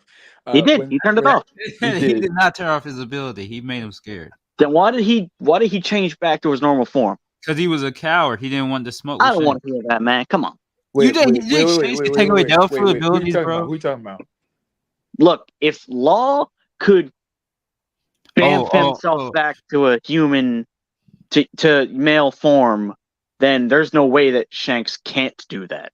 I can already guess your top 10 strongest whenever we get around to that one. Oh, Then. dude, yeah. If you Oh, actually think dude. Shanks Listen, could take away Devil Fruit Shanks ability, will probably swing his sword and knock Devil Fruits out of people, not literally. oh my you goodness. see this. I like you, Kat, because you're doing the same thing that I did when we got introduced to Haki. I didn't just look at what Rayleigh was teaching us about Haki. I looked at the potential. And because I saw the potential now, anytime Oda adds something, it's within the realm of expectations, for me at least, based on what I believe you can do with Haki. And that's Mm-hmm. why, like, when I see the discourse around it sometimes and people get upset, I'm like, but it was there all along. Like, why are you mad? Like, remember when Rio was a thing and people started complaining about how, oh my goodness, like he's adding stuff now, like we've never seen this stuff. How did Rayleigh knock down that elephant before using Conquerors?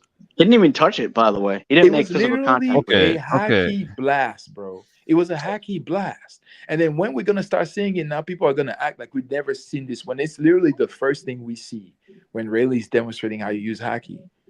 But Heck, now with remember, the power Okay. of So I'll say hardening and this. everything, people heck, forget. remember when the admirals extended Yeah, their hands that wall that they and created to block and they Whitebeard's attack. Yes, yeah, you know that's what right. probably happened? That's exactly what it was. They probably did what Law did.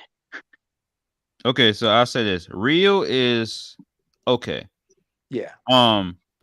But my other problem with hockey, and this will be the last thing I say, and then we can move on. My other problem with hockey is the fact that most time we don't even know if they're using it. Okay, That- yeah, I'll agree with that. Honestly, That's That's BS. incredibly 100% I'll frustrating. give you that. Incredibly 100% I'll give you frustrating. that because it is That it is is it is BS. it is And- BS. And don't even That- get me started on observation hockey. The fact that the Gorosei cannot send Zor, not Zor, what? Cannot send Sabo was like that made me want to drop the series for a while. I guarantee presence hiding is going to be a thing. You know what? Because Oda comes I out of think nowhere so. with Like the same way that because I know you don't like Hunter x Hunter Cat, but they have an ability in there called Zetsu. I feel like there might be a variant of that with Haki, but I don't know. Because the thing is, right, and this is what I mean when I say when I looked at Haki, I looked at the potential of it. Imagine they say, oh, when you have this ability, you can detect people. I feel like at some point, some people want to not be detected. They'd be like, how can I not let my presence be known? Because I want to be able to sneak up on people. And I think it's a safe assumption to say that that's probably what Sabo was doing. Because mind you, he's a revolutionary. So he's probably familiar with infiltration tactics and ways to hide your presence, to camouflage yourself. So, I wouldn't put it past him. But yeah, I don't want to linger on this too long because we still got a list to get to. Yeah. I would say just I guess my only problem with that is the fact that obviously it would be obvious that Oda just came out of nowhere with it, but still foreshadowing it. But I mean, Yeah, I'd say the same thing for Gear 5, but because he realized it makes no sense that the Gorosei with me trying to spy on Sabo and all that. But anyways, we haven't seen any hockey feats from the Gorosei, though. So I'm just gonna add this one point, and then we can move on. Just with regards to what you said about Sabo, and I would say Zo. That's all I'm gonna add to that. Was that a Nandang? No, it was a bunch of animals in Zo that Luffy did not know the presence of until they actually showed themselves. And there's a panel where you see him react, surprised, like, what? I had my haki on, but I didn't sense any of y'all. So it's a thing. It's in there, but it's like Oda is very sneaky and subtle about it. And I feel like it felt more egregious with Sabo, but yeah, I think like Kat said, it's probably going to be a thing, but I'm gonna just leave it at that for now. I'll take your word on it. I'll take your word on it. But Appreciate it. because I believe you I just don't remember that. But I take Yeah, your word. yeah. But I'm glad I forgot about that because that sounds awful. Nick. Oh, yeah, all right, man, it's all right, bro. So anybody got the number 7?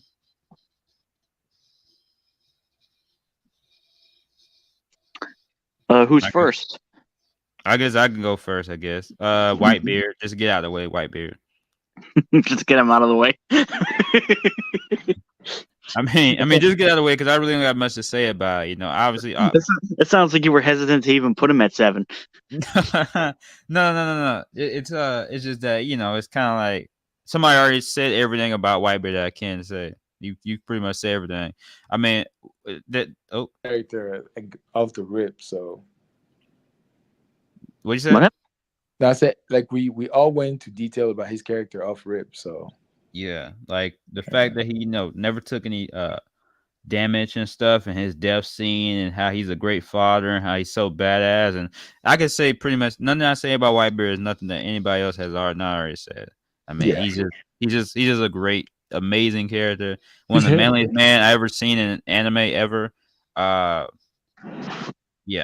Whitebeard is awesome. And any opinions about his Wano stuff, that does not diminish anything about his character and how awesome he is. If anything, it puts him higher for me.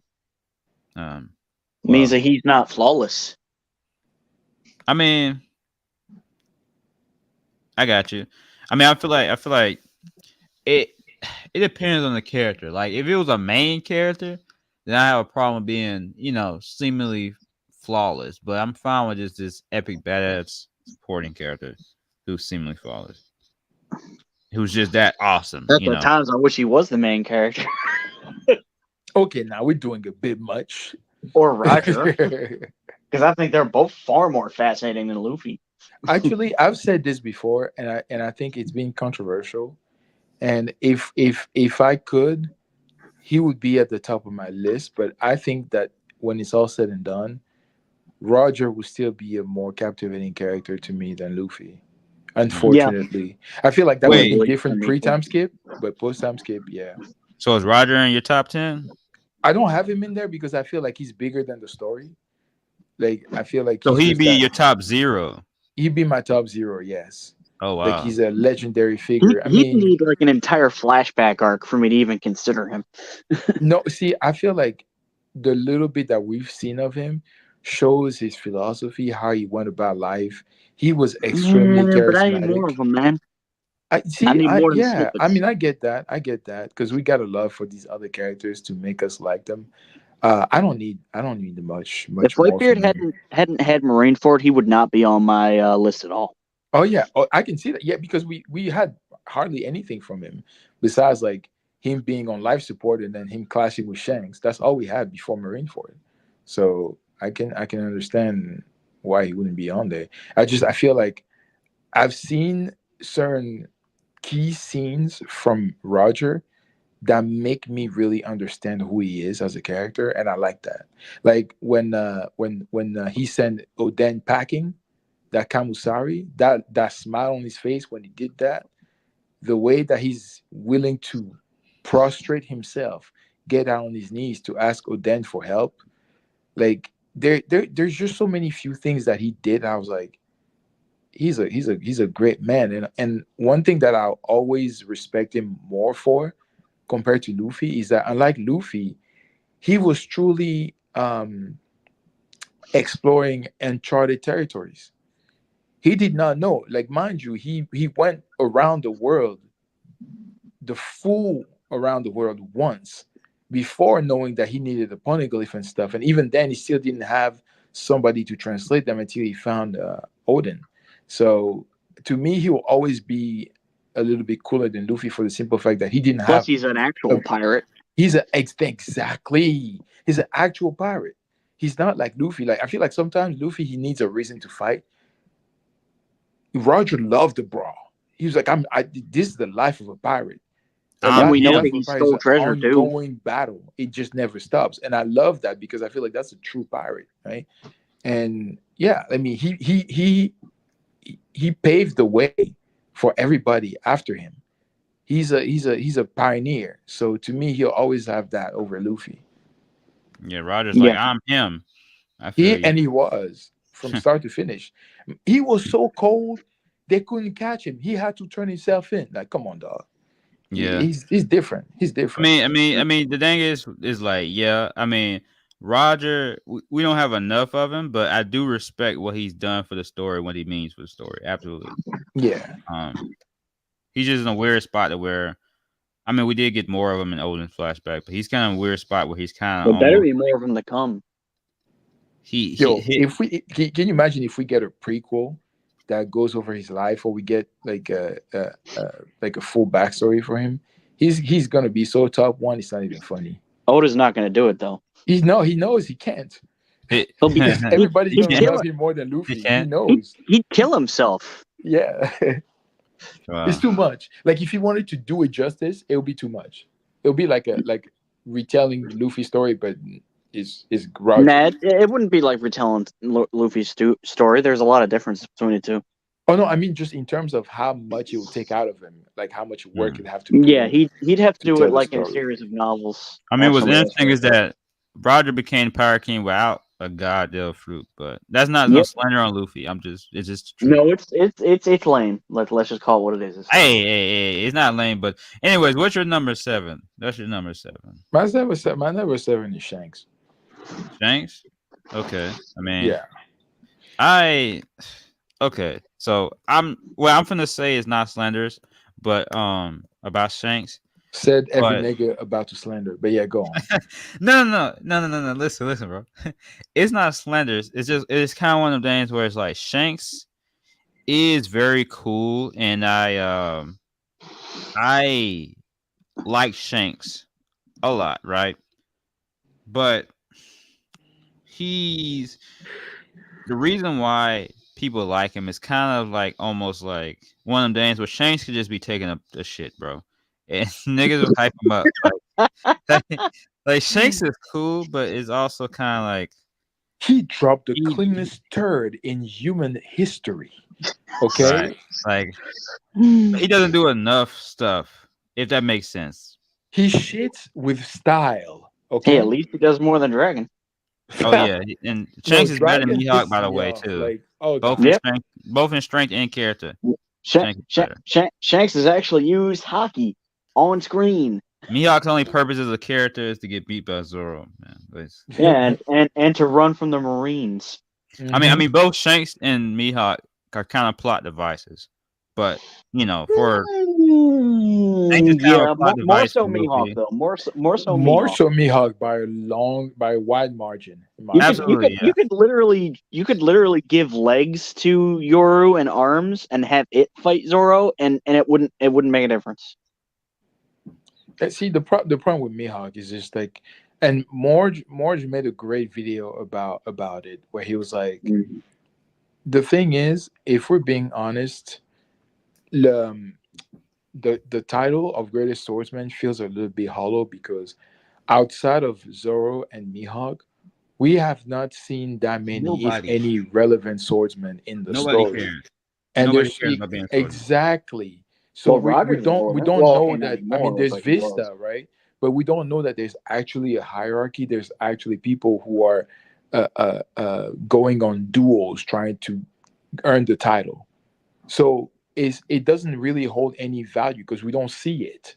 And Marge was like, if we see at least one good fight from Mihawk to show why he's the greatest swordsman, why that's even a title worth mentioning, it's still gonna ring hollow even when Zoro beats him, because People are it's so like obsessed with you that don't title. have any frame of reference to determine how great of a feat it is. I mean, yes, you can see that Mihawk is strong clearly, but it doesn't feel like it's a coveted title at all because Because it was probably given to him by the government. Yo, oh damn, you're slander, man. I love it. It's true though. I mean, think about where most of these titles come he was from. a Marine hunter, so yeah, he bullied yeah. the Marines, so they're probably like, oh, hey, you know what, you got the title, please Like- chill. Like I think people take it too literally in the sense of, oh, well, there was this list of the world's greatest swordsmen and he beat them all to get it. No, I don't think so. No Afro samurai type beat, no. Exactly. He just crossed out the list. Yeah, I mean, even There's the a Yonko, checklist. they didn't give themselves the title of the Yonko. I can guarantee you that. No, they earned that. They earned that through battles. They were given those by the world government to say, hey, they're the most deadly. They're they have the most control. That's why they're called the Yonko. Well, actually, then it wasn't even. Let's be real, right? It wasn't the government. It was fake news Morgans. Nah, He's the nah, one. I don't buy that. Hey, respect Morgans, man. That that's man's super- a real Don't journalist. get me wrong. That bird needs to be fricasseed and put on a plate. I respect Wait. Morgans in his No. hands, No, but- we're not gonna do big hands Morgans like that, man. Big hands. You don't have to, but I am. We're not finna do that, man. This man told the truth, right? He told the truth. He told the truth in his journalism. Yeah, He let it he be known. embellishes it sometimes, though. He let the Gear 5 picture be sent. This man's a real journalist. Jameson would love this guy. Well, let's respect hey, Morgan. Yo. if Big Bird wants to go meet Jonah and have Jonah be his Elmo, that's fine. But but basically, yeah, that's why Shanks probably wouldn't be my top 10, because just like Mihawk, he doesn't really exist outside of Luffy. he doesn't really exist. I mean, hey, Yo, He never existed. It was all a saying that dream. about the man Imagine who gave up his One Piece. It was arm all a for the dream. MC Luffy dreamed is up Shanks. crazy. Saying that about the man who gave up his arm for Luffy is insane. I mean, Saying that about the man who that stopped the draws more to my Marineford point that he War doesn't exist out of is Luffy. insane. Saying that about the man who met with the Gorosei is wild as hell, Baker. All that is goaded, man. I mean, I don't know if the Gorosei one is goaded, but all of that is goaded. But like I said, all the points you said pretty much proved that his character does not exist outside of Luffy. No, I said he stopped Marineford. Like that was. I don't think That was even goaded. That was absolutely goaded. I agree. Yeah. I mean, Shanks Shanks is a good. I like Shanks. Like I said, I like him, but it's like I don't know about no top 10 in my opinion. He No, I he get it. No, I get it. I get it. I he'd understand. Like, literally have to have an entire arc for me to even put him anywhere close to that. oh, you didn't like that Kid Pack? That Kid Pack was delicious. I was No, smoking on that because for a week. honestly, I Man, didn't think it was that impressive. It's Kid. See, dang, uh, useless. Wait, what? Look, Useless, I'm sorry. I'm useless sorry. cabin kid, man. I Useless cabin. don't like Kid. I don't. I call him useless capping mid. Kid. Uses he's capping all the time and he's mid. So this is That's pretty good one. I haven't heard the uh, capping one. I haven't heard the capping. I heard cabin. Yeah. Kid. yeah, no, yeah, And there's no useless way that capping Shanks mid. was even using 50% of his strength to take him out. No, I'm he sorry. I wasn't. don't buy that. Because the Kamusari doesn't look like that big of an attack based on It what looked, we've seen. and it wasn't even his attack. He took it from Roger. Yo, it wasn't even he didn't even get hit with an original. That's crazy. Wouldn't it be That's funny if crazy. he said, "I've never used this before. I'm just going to use what my I'm gonna use what my captain wants A use and see if it test works." attack taking you out is a different level of disrespect. Uh, But I was just testing it imagine, out. I didn't know you were that weak. Oh man. imagine Shakes had just used a name tag just to make Kid feel better about himself. No. Oh no. It's like I Oh, don't no. usually. Isn't it weird, by the way, that Shanks uses a named attack and Whitebeard never does? Yeah, because Whitebeard was him. It was like I don't need a name. I just wreck Like your I'm shit with I'm this. hoping that Mihawk doesn't use named attacks either. I'm really I hoping. feel like as a swordsman, he probably does. But yeah, like because what we see in Marineford, he just swings. This man just swings. Like, yeah, I don't care. I'm gonna cut you. Maybe Rayleigh won't have named attacks. I don't know. I mean, he probably had attacks that had to do with dark stuff. Yeah, some people like was it tied But- to say like he has Dark King attacks or some shit. It's funny. Yeah, what would be your number 7? My number 7. You see who you have so far, right?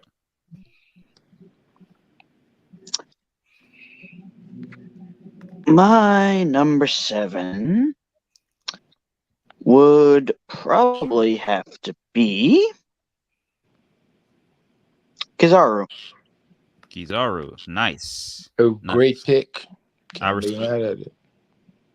He has had a lot of depth added to his character as in recent chapters. I respect it. And also a light fruit, that's just awesome. I mean, the speed of light, that's awesome. I mean, out of the characters who have Logia powers, his fighting style is my favorite. Fighting Period. style. Does he have a fighting style? Yeah. What do we consider fighting style? He's like Sanji if Sanji had a Logia power. Wait. Has Kizaru used kicks to that extent like Sanji? Yeah. He just uses it all. He's sword and feet. He's like Zoro and Sanji combined. I guess, man. Actually, he's really a combination between Luffy, Zoro, and Sanji fighting styles. I mean, yeah. I think he's cool when he fights, but I guess just because Kizaru is so strong that we haven't really seen him do the level of like kicking abilities that Sanji has, like with like in a row, like all types of different techniques. I mean, he kicked a most dude most through time all buildings. Kizaru has to do is kick one time. What you said? I'm sorry. He kicked a dude through several buildings. I mean, yeah. I mean, my point is that Kizaru does one clean kick. We don't really see him like do a lot of. We haven't got to see Kizaru do like a lot of hand to hand. Well, because he hasn't had a full fight yet. Yeah, that's true. My number 8 would be. Okay, so my number 8 would be Robin. Even though the only reason really is I want to live. And I think that's probably enough reason. But, she hasn't done a lot more. Like, she used to be like my top 5, but she hasn't done like a lot more post time skip. Now, I did love what she did in the Wano, where, the whole moment where basically, her and Sanji had that secret kind of trust in each other, where Sanji, he trusts in his comrades, his crewmates to be able to, fight in battles that he can't, just like pretty much what Sanji said to Usopp, where it's like, our crewmates can do things that we can't. And I love how she put respect in my boy. Like he's one of the wings of the Pirate King. Like that was some great stuff with her. And her demon form is very hot and also cool. So that was dope. But overall, she doesn't have enough fights. I mean, I guess maybe it's one of the things where she could have been too OP. If she had more fights, I don't know. I don't know why Oda hasn't given her more fights or things like that. But yeah, I Want to Live is absolutely amazing moment. I love the build up with her backstory, absolutely heartbreaking. And also I do appreciate that she's one of the Straw Hats whose role will be important till the end. So that's why I got Robin at my number 8. I respect it. I fuck with it heavy.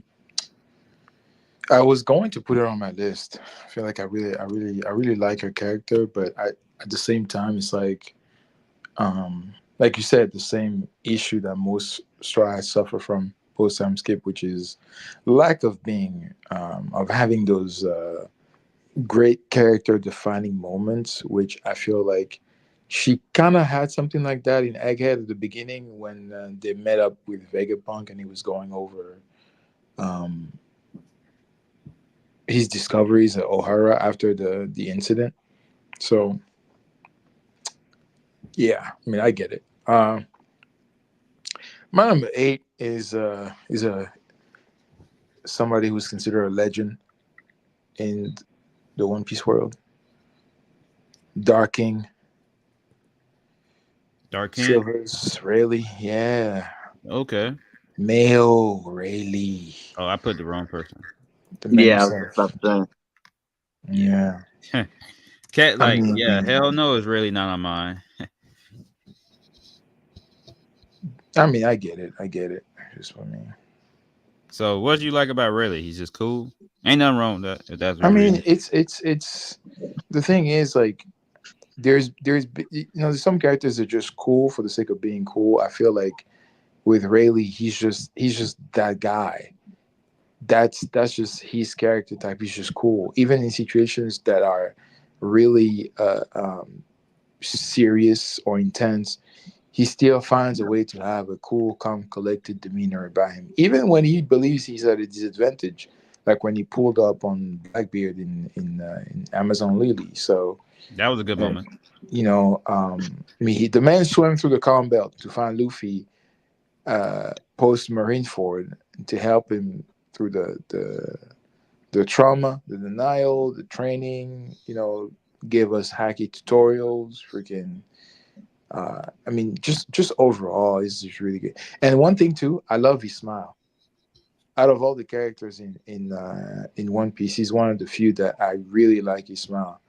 It seems like a man who has genuine joy in his life.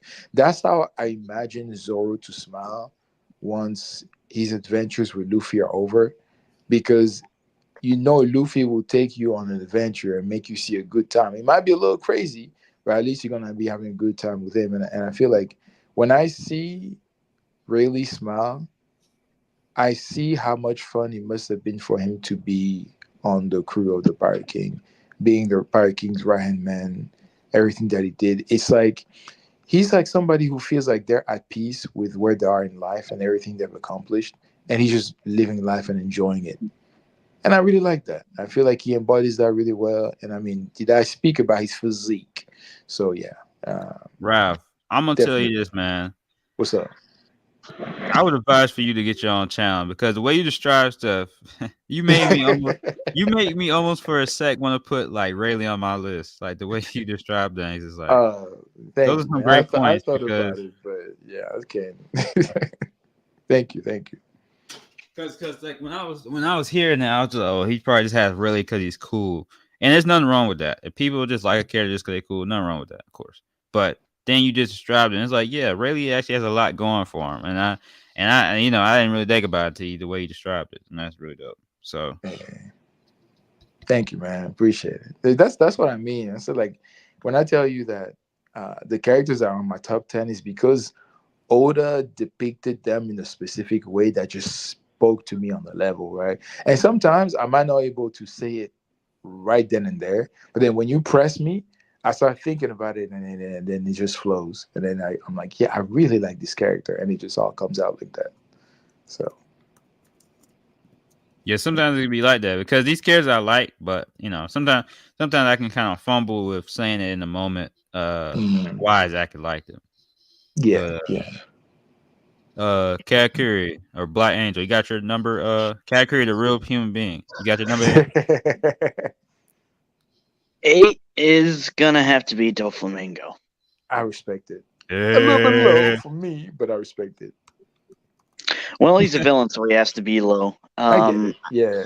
I would have put him at 9 or 10, but he had an arc, and the last two either haven't had one or have barely had one. So, yeah. Yeah. When I see your list, I feel like it's probably the most concise out of all of us. Like for us, like I feel like for me and Z Boy, we just have certain particular moments that define that character for us, and then we're like, yeah, he's gonna be in my top 10. But with you, it's like no, it needs to be properly fleshed out. They need to have proper character Mhm. exploration, which I feel makes more sense. It's just for me, I'm like, I can be very impulsive with my favorites sometimes. When I just see one thing, I'm like, yeah, you're in there. It's over. Like Kuma, I told you, right? Kuma was nowhere near this conversation until recently. And then with everything we got from him, I'm like, yeah, okay, top 3. Oh, that's kind of funny you mentioned Kuma because that's my number 9. Oh, wow. He knocked on the door. He Yeah, man. pawpawed himself into number 9. That's crazy. Love I it. mean, I think Kuma. I always loved his Delphi. I loved his Delphi. Like this the Being able idea to of it reflect pain. being Oh, that's so able to cool. push pretty much anything, and it being. I just love like Ola's creativity, and I think that's something to where I hope continues to where we don't just get characters who just have Zoan fruits where they just happen to be strong, but they actually get creative abilities. Like I think it's pretty. It's the embodiment of how I put this. It's the embodiment of One Piece that this guy with paw hands can like push anything. you know, like that's just the embodiment of One Piece. And I always thought he was interesting even before, like to learn more about him. Like this guy's walking around with like a Bible and things like that, and he's named Bartolomeo Kuma, and he looks like a bear. And then he also Bartolomeo Kuma, yeah. And he also, is the reasoning for, even though Zoro's not probably gonna be my top 10, he's also the reasoning for one of my favorite moments in the entire series. Nothing happened. And also shout out to Sanji that moment too. People don't give him his credit enough in that moment as well. Yeah. And how they both was willing to sacrifice their captain, the wings of the Power You King. know what's crazy? At some point, my top 3 was literally Luffy, Zoro, Sanji. Like at some point pre-time skip, that was my top 3. I get it. Like Zoro was in my top 10 pre-time skip. Yeah, me too. Like he felt like a real character. He felt more complete. Now he just feels like an idea. Like he's supposed to be cool. And also, yeah, let's his backstory. Amazing. Oh God. Tragic. What it means to the story. What happened to Jenny was extremely tragic, man. That shit is Oh so fucking dude. sad. It's so Oh incredibly God. sad. And like the fact that Oda went there is insane, man. It's like, and I think Oda went there in an appropriate way because that topic and that subject can often feel like is often put in stories, like for Berserk, for example, right? Any Berserk people that be watching this in the future, I do like certain things about the Berserk. I love the artwork. I love Guts as a character, but let's be honest, man. A lot of let's just use the word rape scenes feel like they're just for shock factor. There's so many of them. Like that something that dark, you have to be very it has to be it feels like it has to be a reasoning for it when you put in the story that it doesn't feel like it's just put in just to be the sake of darkness. And I feel like that truly brought in the tragedy of Jenny's story with that being a plot point, because it feels like it actually matters, and it feels like it just truly shows how despicable the Celestial Dragons are. It wasn't just put there just for the sake of shock value. And Yeah. how great of a father he is, like how, because think about how many terrible anime dads there are. Like he sees an amazing father. And it's not even his. That's the craziest Right. part. He's the It's father not that even stepped his. up. I wish I had that meme right now, but you know that Yeah, meme I that goes know. around I the love that community. meme. Like, I've seen that meme on Kuma all the time, and I'm like, if there's anybody that deserves that title, it's him. Like, Right. and you know something about Kuma's the life of Kuma. Pre-time skip, I feel like Oda was really good at hitting all the emotional notes, especially for me. Um, Anytime something was funny, I would laugh my ass off. Anytime something was sad, I would be a sobbing mess, right? Mm-hmm. I lost a lot of that post time skip. We had some deaths like Pedro, um, Ashra Doji, Izo. That meant absolutely nothing to me, right? I didn't feel a thing. And when I see people be genuinely sad for Pedro, I can't relate because I feel like I just didn't. We didn't build that kind of attachment towards him. It might be different in the bench, but at the time, that's just how he felt, right? I feel you. When we saw the one of the most recent chapters, I believe it was 1102, that panel where Vegapunk is seeing all of Kuma's memories, and as he's about to erase his individuality, his autonomy, he's on his knees, bawling his eyes out. I was broken right there. And then when you see the final panel of Bonnie, bro, I lost it. And then it was like and this is where it got really emotional for me.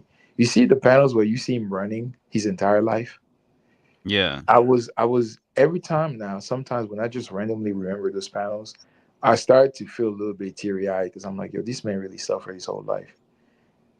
All Yeah. because like he wanted to save as many lives as possible. He wanted to help as many people as possible. So his entire life he's just running, and then he's running off into the distance. Ah, He I'm did. He getting did. He, emotional again talking about this. But yeah, you I get the feel you, point. You get man. the He point. did. He did nothing happen multiple times. Yo, that was a lifestyle for him. He was like, yo, that might even knock me out. Like, I mean, shout out to Zoro though for taking a big one because, yeah, man, Yeah. yeah, Like I feel you, bro. Kuma. That story was great. That story was it's peak One Piece. It is like, man. that's Oda, pre-time ski Oda cooking. That's yeah, it's pre-time skip. He went in his bag. That's why he went all in the breaks. He had to go in his bag real quick. He's like, oh yeah, oh yeah, I gotta remember my golden days. yeah. I gotta Um, get back to my old self. Like that 1 month he took after Wano, like after introducing Green Bull, that was much needed because he has not stopped cooking ever since he came back. yeah, I don't like remember the last chapter we got that was like a mad chapter. Everything absolutely hate. yeah, But speaking of my number nine, bro, Crocodile. crocodile, Yeah, yeah. Rocky boy. I just love his swagger. You know, his charisma. He's methodical planning. The man had a contingency plan for every contingency plan. He the way he did everything, I honestly felt that he got robbed. Oh I yeah, believe he yeah, got yeah, robbed because he planned everything to perfection. It just so happened that he had to fight the MC, you know. But as far as I'm concerned, he did everything he was supposed to do, and it just bad luck.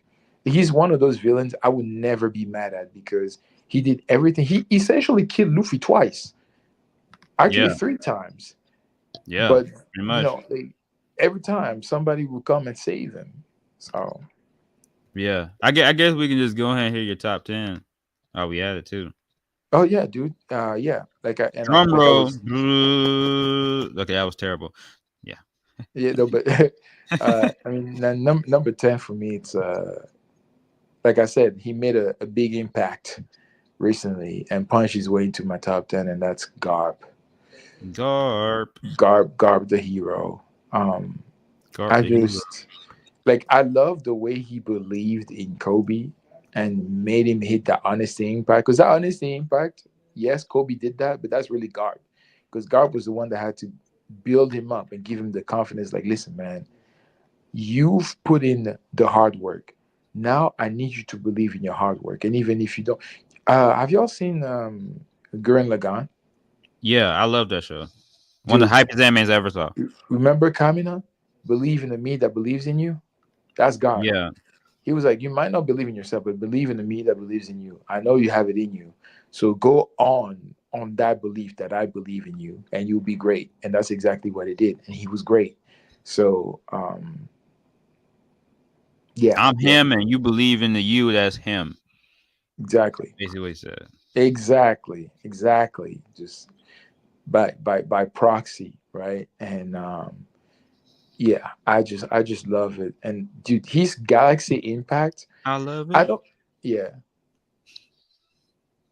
What? Sorry, I didn't mean to cut you off. I didn't mean to cut you off. Oh, cool. I was just gonna say, like, I don't remember the last time that a character came in and off of one attack, everybody was reviewing their top 30 strongest because they were like, "Wait, Yeah. what?" Off of one attack, bro. They were like, "Yo, he's capable of this." I was like, "Why are you surprised? He's a legend. Got the hero for a reason. Like, come on, dog." Like DJ Khaled, a legend, a legend. Exactly. He the best. Got the He's the best hero. Marine. Yeah. Uh, yeah, but he was absolutely great, and over everything, it's his philosophy on what it means to save the lives that matter. Because he's like, don't save an old man or old woman. They've already lived their lives. Save the future. Save the kids, because they're the ones that have much to live for. We've already lived our lives. We're cool. If we die tomorrow, it's okay. I'm like, I respect that. And then guess what? He lived by that belief because he stayed behind so that the youth could get away and get another shot. Like, God, man, it's great. I was tempted to put him higher. It's just that I really, really love the other characters above him. So, I feel but I that, felt man. like I he feel deserved that. that top 10 respect. I feel that. Hey. Cat Curie, you're around. What's your number 9 and your number 10? 9 is Garp. Garp. Wow, Y'all love some it. Garp fans. I mean, I respect it. Even though, never mind. Don't bring Marineford up. I swear to God, if you bring up Marineford, There's nothing wrong with how he acted at Marineford I at all. agree. So that's There's why nothing anytime, exactly wrong. There's nothing exactly wrong. Nothing No, exactly. there's nothing wrong with it. It made him an interesting character. I would say that. It no, was see interesting. the reason why I'm Because not mad at all to what Garb did is the simple fact that he tried to prevent it by getting his grandkids to be Marines. He tried to save them. They Hey, refused. hey, It's I on them. mean, listen. Hey, listen. About that though, is that when you have your kids raised by bandits and you expect them to be police officers, what are you doing? Well, okay, see, there were bandits, right? But there were bandits with a code of honor. They weren't just like, like we don't look at the Don like villains. Yes, they're bandits, but they're not evil like that. Oh yeah, I mean So she's a good mother. I mean, but neither is yeah, Luffy evil as a I mean, if we're pirate. gonna look at the Dan like she's evil, we might as well start looking at Shanks like he's evil right. or I White mean, Man. Might go no, to this my sport. point isn't that they're evil. I'm saying that kids often are impressionable and often like to be the adults in their life. So Luffy and Ace are pirates because of people around them or influences, right? They may not be evil pirates, but neither were the influences in their life evil bandits or pirates. If he wanted them to be Marines, he should have had them be babysitted by a Marine. See, I feel like I don't because think that would have because changed anything. no. See, I feel like because of who they are as individuals, even with that, they would have never become her because Ace Hmm. was obsessed with the being in the shadow of his dad, and being the offspring of his dad that seemingly a lot of people hated, and so hated, like he thought that because they hated him, they hated Roger, they will also hate him by proxy. And because remember, at the end of the day, Ace, he would have been better off being a revolutionary low key, but he didn't care about whatever he was as long as he felt free and he was loved.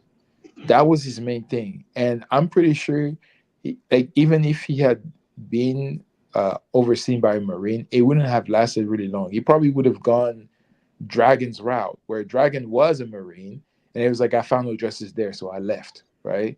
I think Ace was cut of that same cloth. Luffy is even worse because Luffy, it was a really small little scene in the anime that I felt really characterized Luffy really well.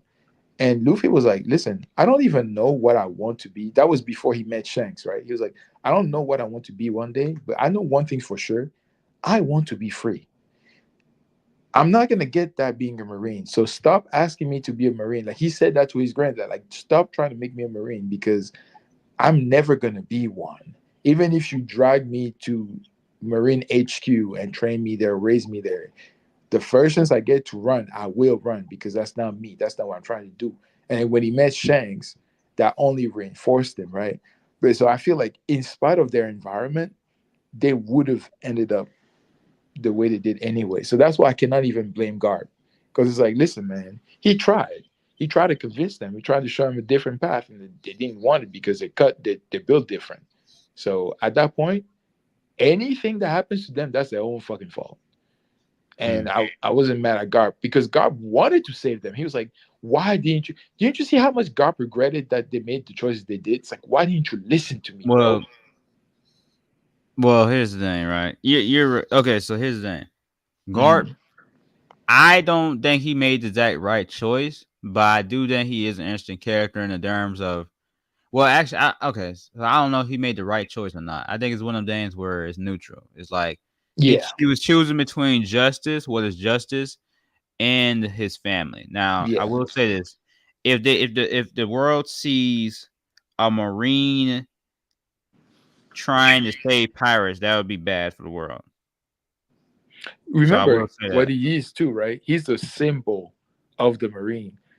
How would they look for the symbol of the Marine to help our pirates?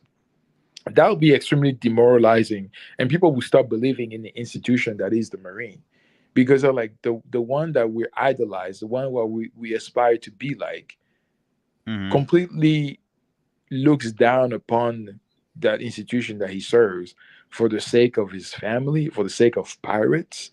Like, how would that look, right? And I feel like people that used to harshly judge Garp didn't look at the situation he was in and didn't really consider all the ramifications that would come from him choosing to save Ace or help out Luffy. And if we're being honest, he did help Luffy. Remember when he got in Luffy's way? Yeah. Knowing what we know now, Luffy did not stand a chance. Yeah.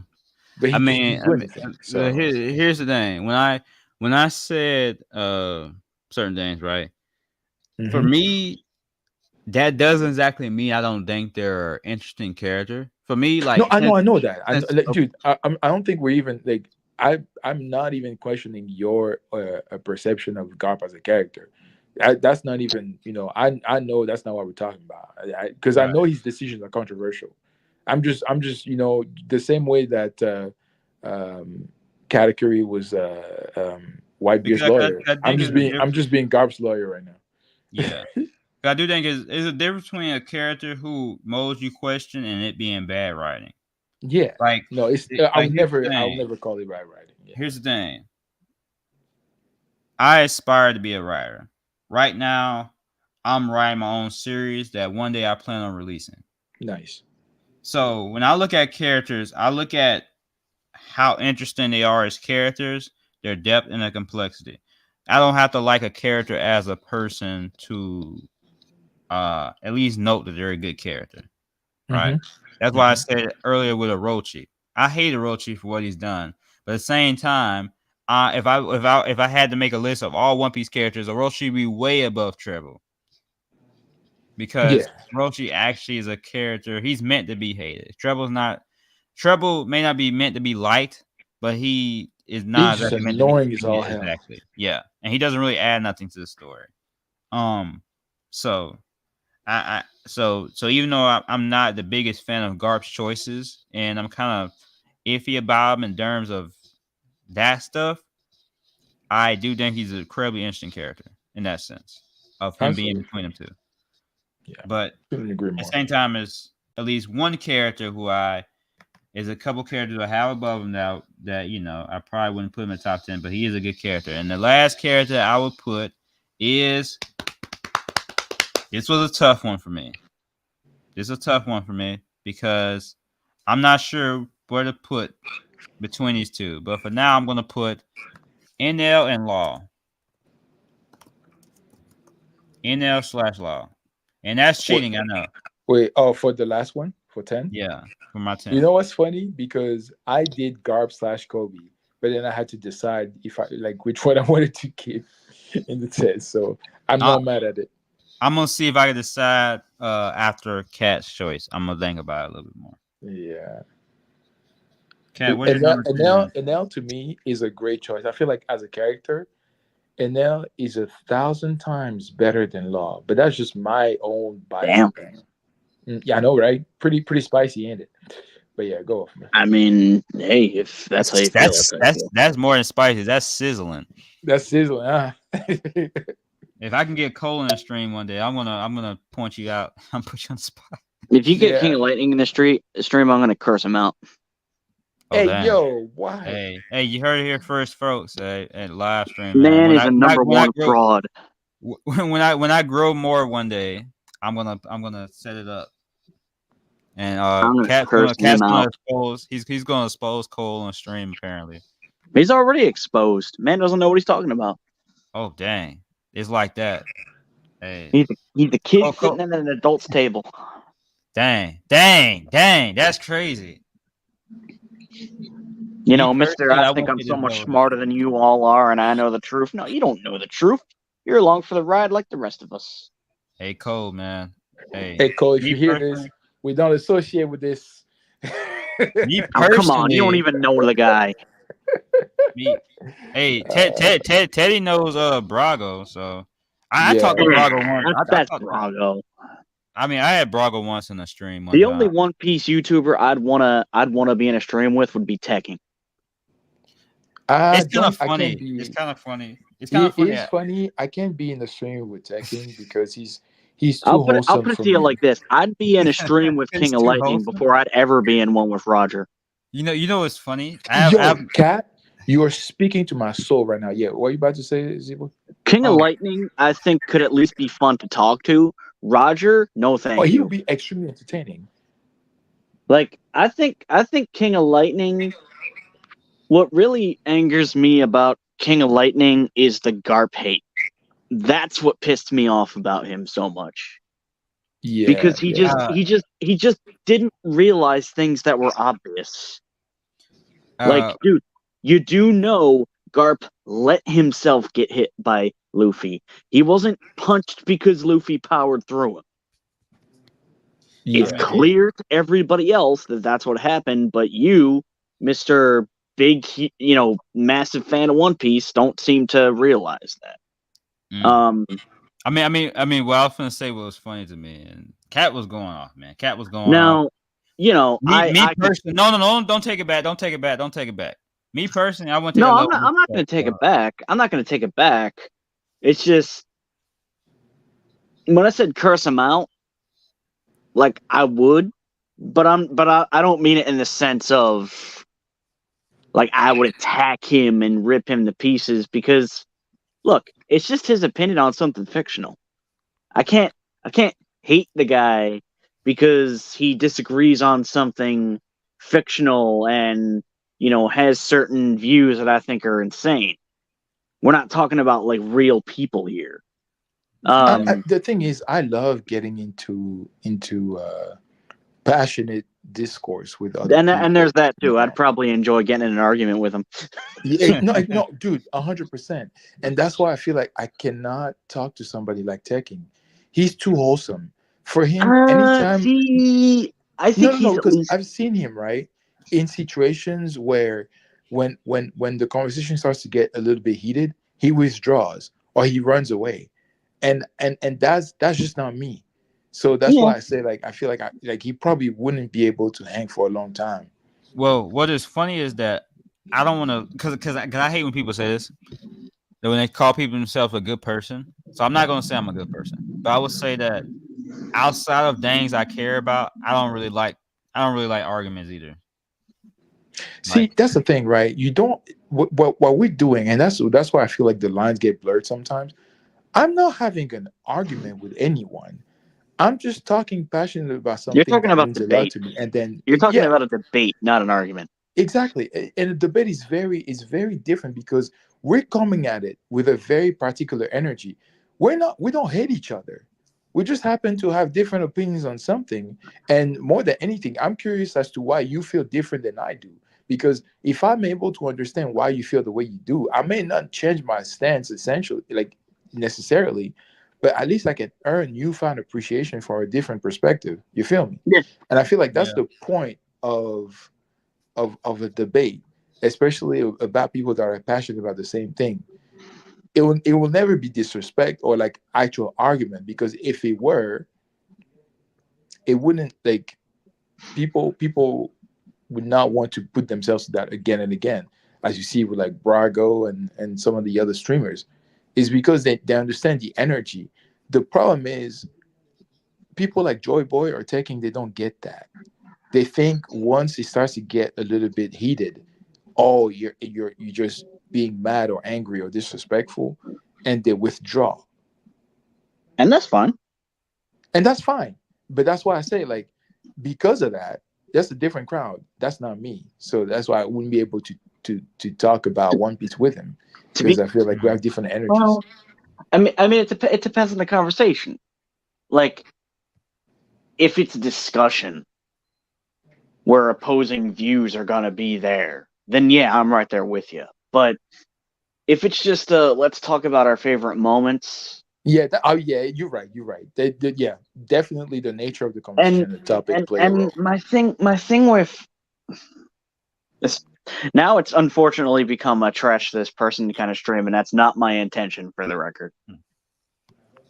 But the reason, but with Taking, I don't think he's not arrogant He's at not. all. I know I'm arrogant. I know I have it in me to be that way. Same with Roger, which is unfortunately one of the things I dislike about him, is he's definitely arrogant. He is, but my main issue with Roger is, more than anything, he sounds very fake. Disney. Disney, exactly. Yeah, Like he's that it fake sounds fake. It Disney, feels fake, doesn't it?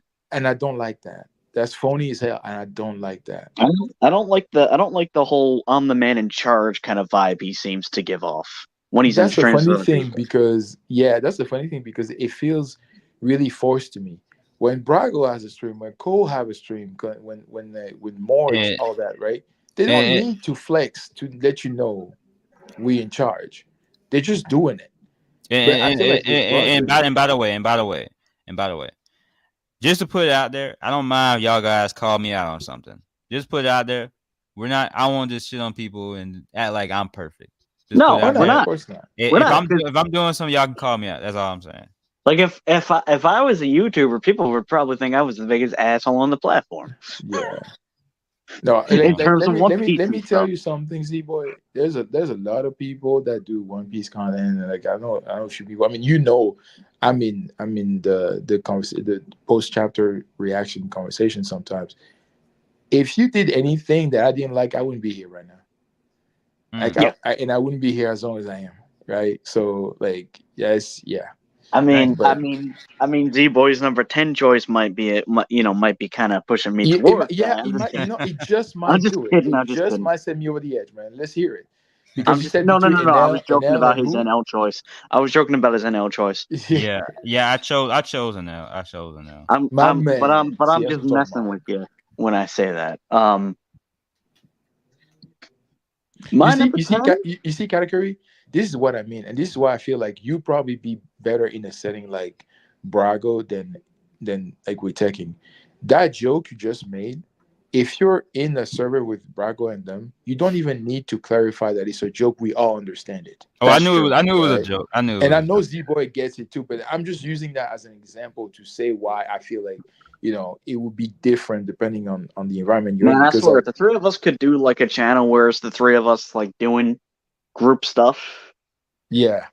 man. Absolutely. Like I feel like easily the way I see this stream going right now, that could happen very very easily. Yeah, Right? especially if we get into some other anime because me and Kat talked about this. I think before Oh, stream. we'd be talking about Yu Yu Dude, Hakusho. We'd be have Yeah. you talking have you about. watched season 2 of JJK? Oh no. Bro, oh my god, Oh, here we go. oh But, god, but listen. babe, but don't spoil it. Don't spoil it. Don't spoil it. I'm not gonna spoil it, but you need to understand the reason why I'm even vouching for it right now is because until very recently, I hated JJK. As a Mm. story, I thought it was overrated. I didn't get the hype. I didn't get the appeal. I was like, why does anybody like this anyway? But because I watched all of season 1 on somebody's request, I was like, you know what? Since I'm that invested, let me see what season 2 is cooking. And let me tell you, it was a 5-star meal every single episode. Dang, it was Sanji. Yes, I'll every say single episode. I'll say I, this for I could Jujutsu I could Kaisen. not believe it. I could not believe it. I was like, this is weird. I felt like we were getting spoiled because I'll, it's just too phenomenal, bro. Every episode that like I don't remember the last season of any anime that I remember being that gas was One Punch Man season 1, and that was back in Yeah. 2015. Full Metal Alchemist. So Malcolm for you.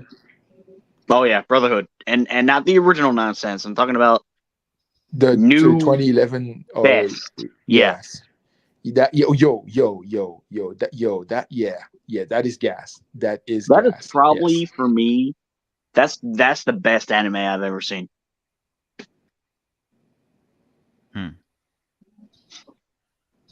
I respect it. I still gotta But watch. I still gotta watch it. There's so many anime I gotta watch. I've been procrastinating for so long. I'm gonna actually get to it because usual me when I've gotten to a stream like this until like halfway in January after I keep telling myself to do it. So I'm procrastinating less. So I might actually get to it. I probably actually get to it now. Fill my Alchemist and JJK. I'm gonna try. But what's your top 10 though? What's your 10? One last thing I want to say about Jujutsu Kaisen. Mm-hmm. I'll watch that way before I'd ever watch Demon Slayer. You know what? Yeah. You're speaking some facts right now. Demon Slayer is the most boring thing I've ever seen. It's quite Dang. boring. Like, anyway. No. You're absolutely correct. It's actually very boring. It just has amazing animation, right? The animation carries so hard. It's not even fun. I mean, I did see like the appeal of it. It's a story that's heavily carried by its characters and the animation. The story itself, the plot, extremely weak, extremely generic. But the characters, they kind of do it for me a little bit. Aren't there like generic characters? Hmm? I said, aren't like Demon Slayer characters generic? They are, but they're not. What I mean by that is like their blueprint is because you have like the typical meathead, you have the typical scaredy cat, you have the typical goody two shoes, right? Those are the three main characters, but they have nuances about them that set them apart from the cookie cutter generic type archetype that they're supposed to represent. That's why, like for example, the meathead happens to have an unbelievably good-looking face where he looks like a girl, but when he speaks, his voice is like, "Yo, what that? I can't believe that just came out of that face." So he wears a boar on his head because it's like Oh, my that looks, dude! my Oh my looks god, I don't want to throw match. him into a vat of magma. What? God, that thing is so hideous looking. It really is. But that's why he said he's like because I guess he was raised by boars, and then also he's like, I feel like my face doesn't match my You know, you demeanor know or what? who I am. So I have to. It's not the character that I hate. It's all the people walking around at freaking cons shirtless because they're trying to be that dude. Put a shirt on. We don't want to see you naked.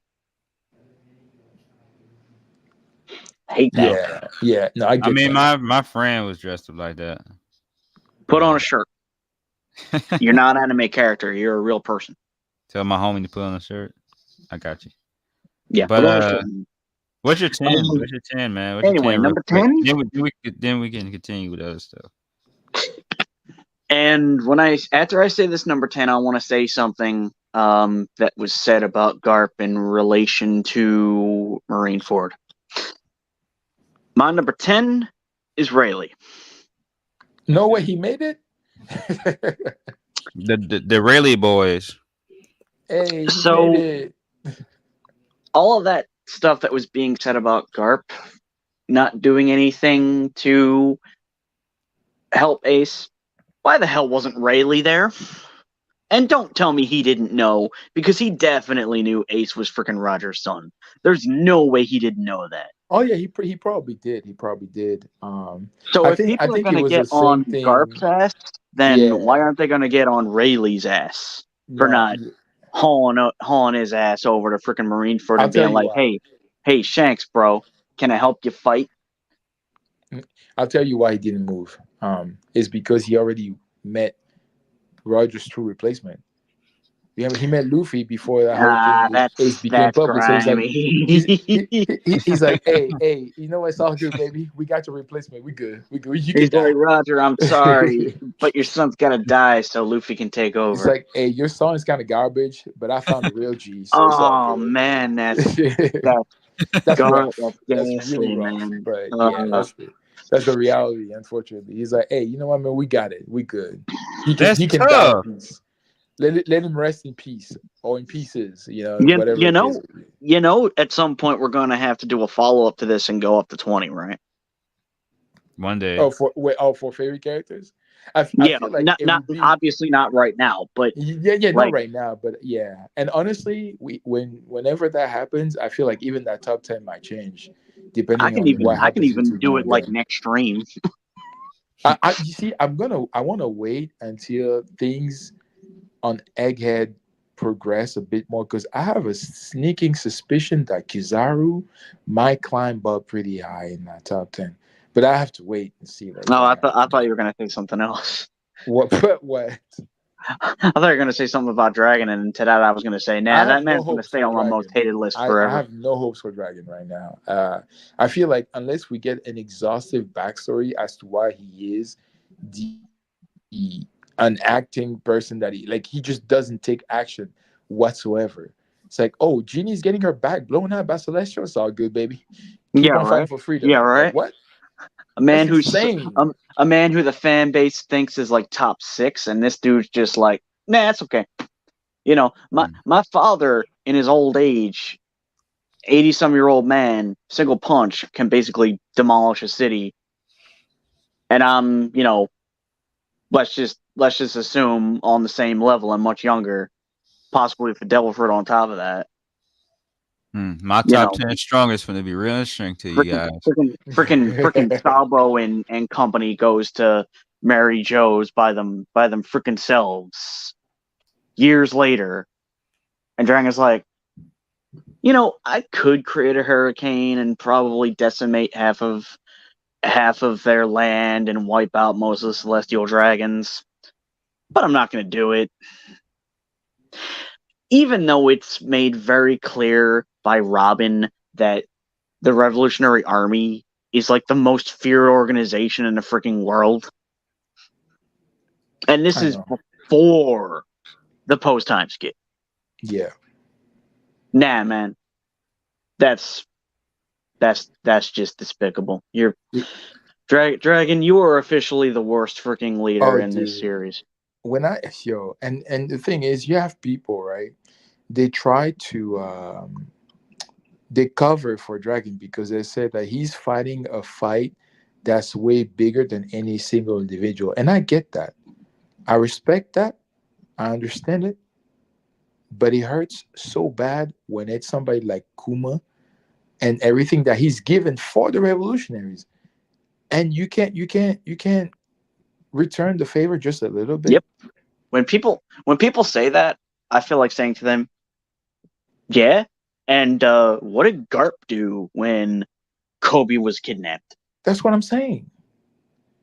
Because it's like that's one of my own. I'm not gonna because I like see, and this is and I think this is going to be the determining difference, the defining difference between Dragon and both Garp and Luffy, where for them they're like, I cannot achieve my goals without my people. So Mm-hmm. if something happens to any one of y'all, I'm gonna raise hell to get you back. Mm-hmm.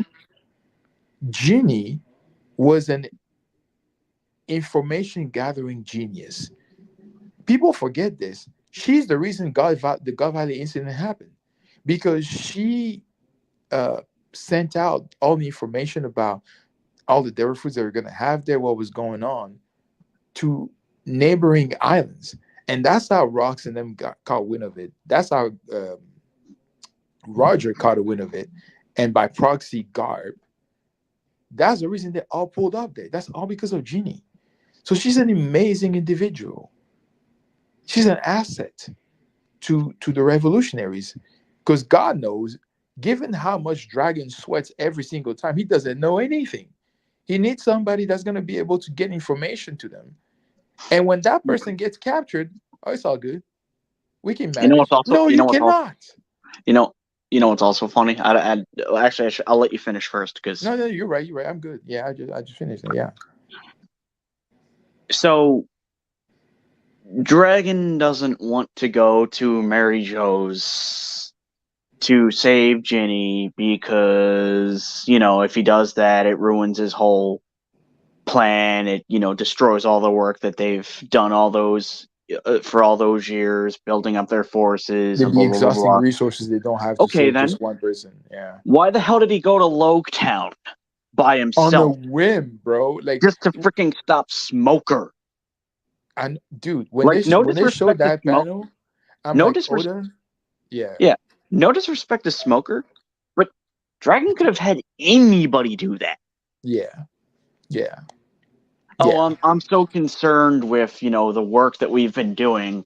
But you know what? I'm just gonna pop up in Loguetown. Dude, you wore a hood then. You could wear a hood back at that point. Yeah. I mean, freaking Shanks shows up in a hood and nobody notices him.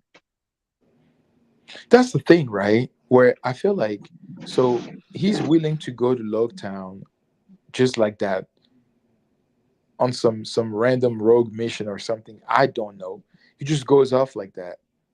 But we never see him go off on missions and everything. And they'd be like, yeah, he's the head. Of course he can't go on missions. We can't jeopardize the safety of We our don't even leader. see him commanding his troops, like sitting in a meeting and saying, "Okay, you're going to do this, that, this, Right? that, this, that, and the other." Exactly. Like, I mean, people joke about Aka Inu, but this man's at least been shown doing stuff at his desk. exactly. He's making calls. He's calling shots. Like he's not just sitting there. Mm-hmm. But Yeah. Dragon, every time he's introduced a new cancer to the community, it's called sweat scaling. Mm-hmm. We're scaling how critical the situation is based on how much Dragon sweats when he reads the news. Like that's insane. Like sweat Yeah. scaling is actually destroying a community. And that's all because of Dragon. Because like we don't see him do anything. So what we have to go off of the little that we see of him, and that's what when he sweats. This man wasn't even at the reverie where it was said that he was going to officially declare war on the Against the Celestial Celestial Dragon. Dragon. Yeah. He wasn't even there. Sabo had to do the work for him. And then like now Sabo is the one Entei, the Flame Emperor. Yeah. He's getting all the clout, deservedly so, because he's putting his neck on the line for the sake of the revolutionaries while Dragon is safe in Kamabaka. I'm honestly starting to think that Dragon really doesn't care about any of his people. He just sees them as tools. No, yeah, exactly. He Okay. sees them as expendable Okay. resources. Yeah. I I went to go get some something to eat, and I just been hearing this dragon slander in the background. He It's deserves to like be slandered. He's a piece of I trash. have to regulate. This man came so back from eating grub. Like I so have to regulate. yeah, I'll hear so much of it. So even though I do agree with certain things, y'all are going crazy. All right. So How are we going crazy when we're saying facts? okay, you're saying facts, but I feel bad for him. So that's the thing. But Why? listen. I will get. Well, let's give Dragon one thing in favor. It was amazing to find that he actually does care about Luffy and keeps watch over him. Let's give him that. Yeah, That is right. true. Mhm. That is true. That is one of his few saving graces. On I'll one give you that. occasion. On one You, occasion. you know what pisses me And, off? and I'll also say about the Jenny thing. I hate how he did Jenny, but at the same time, never mind. I hate how he did Jenny. Look. There's In the nothing real redeeming military, about the in the real But there's no military, saving grace. Actually, you know what? I just remember how much I hate that Jenny thing. Yeah. Here's the thing. that's What sickening me. what you said about Teddy? What you said about the fact that about how who said he had saved Luffy in Locktown.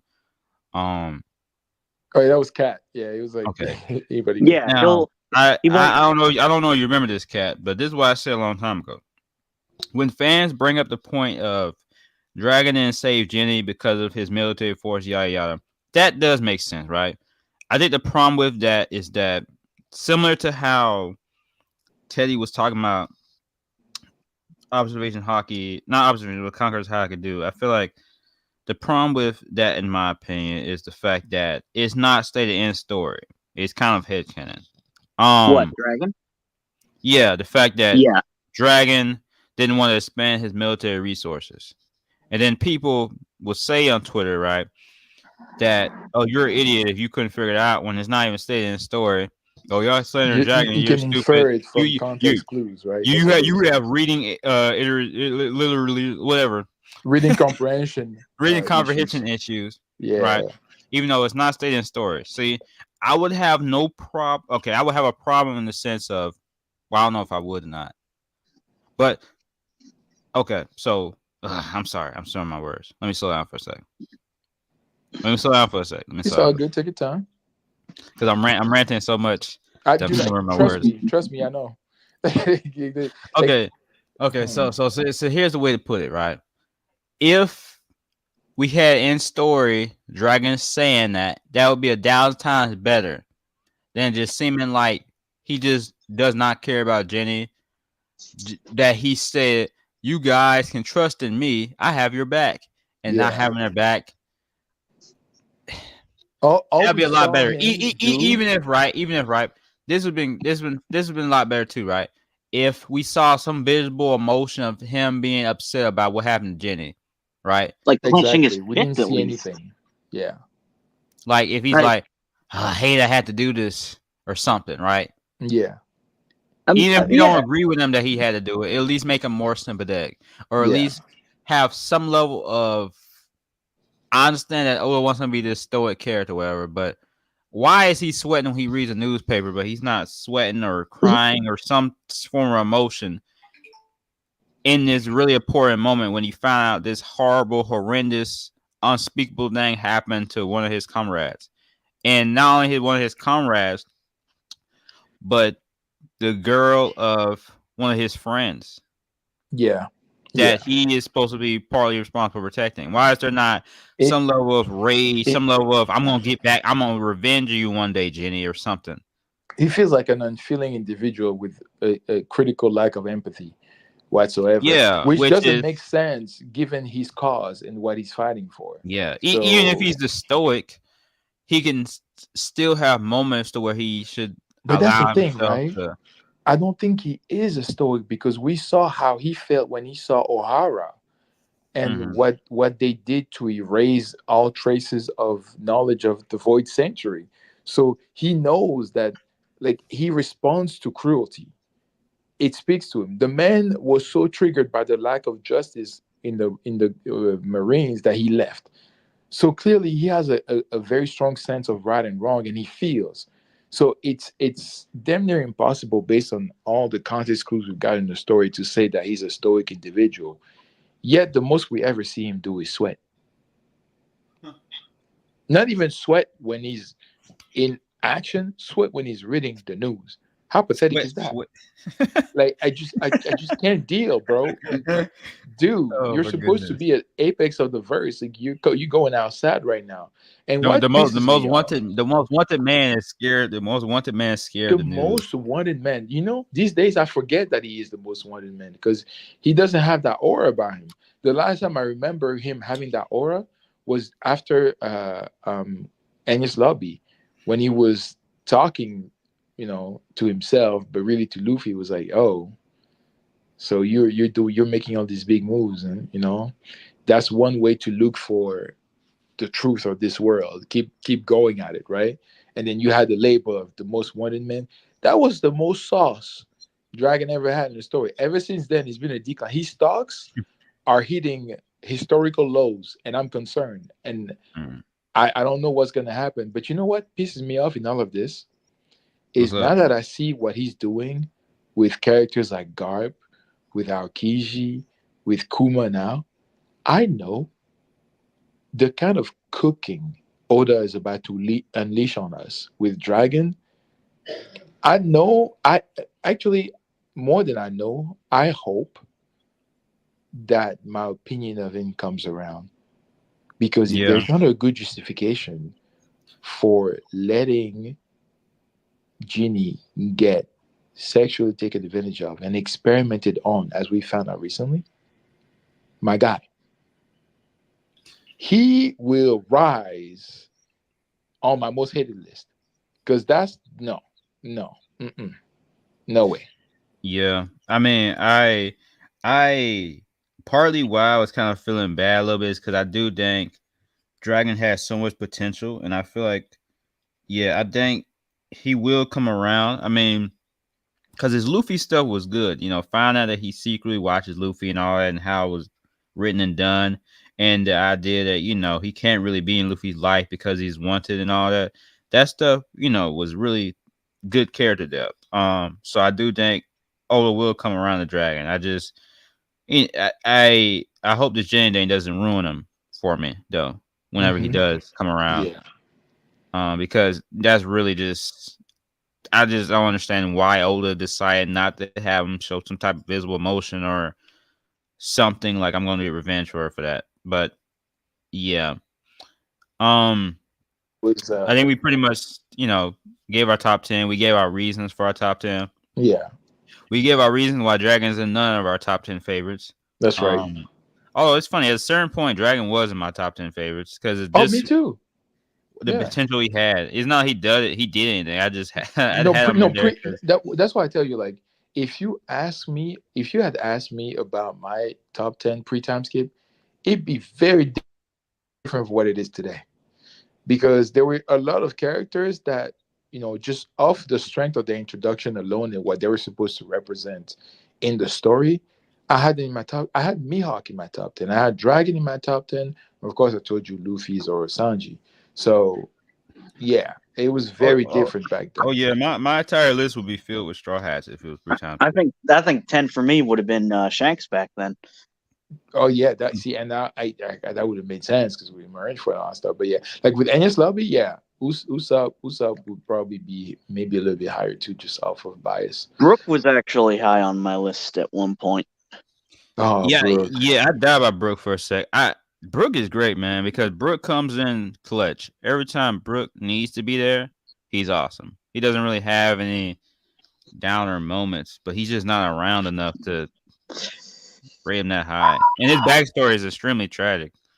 So I Yeah, died by Brooke for a sec. I died by Brooke Oh yeah, man. to Robin, but As rough as what Robin went through was being on a ship with by people yourself. you were close to who are dead, and you're with their bodies. Not only are they dead, mind you, he watched them die one by one.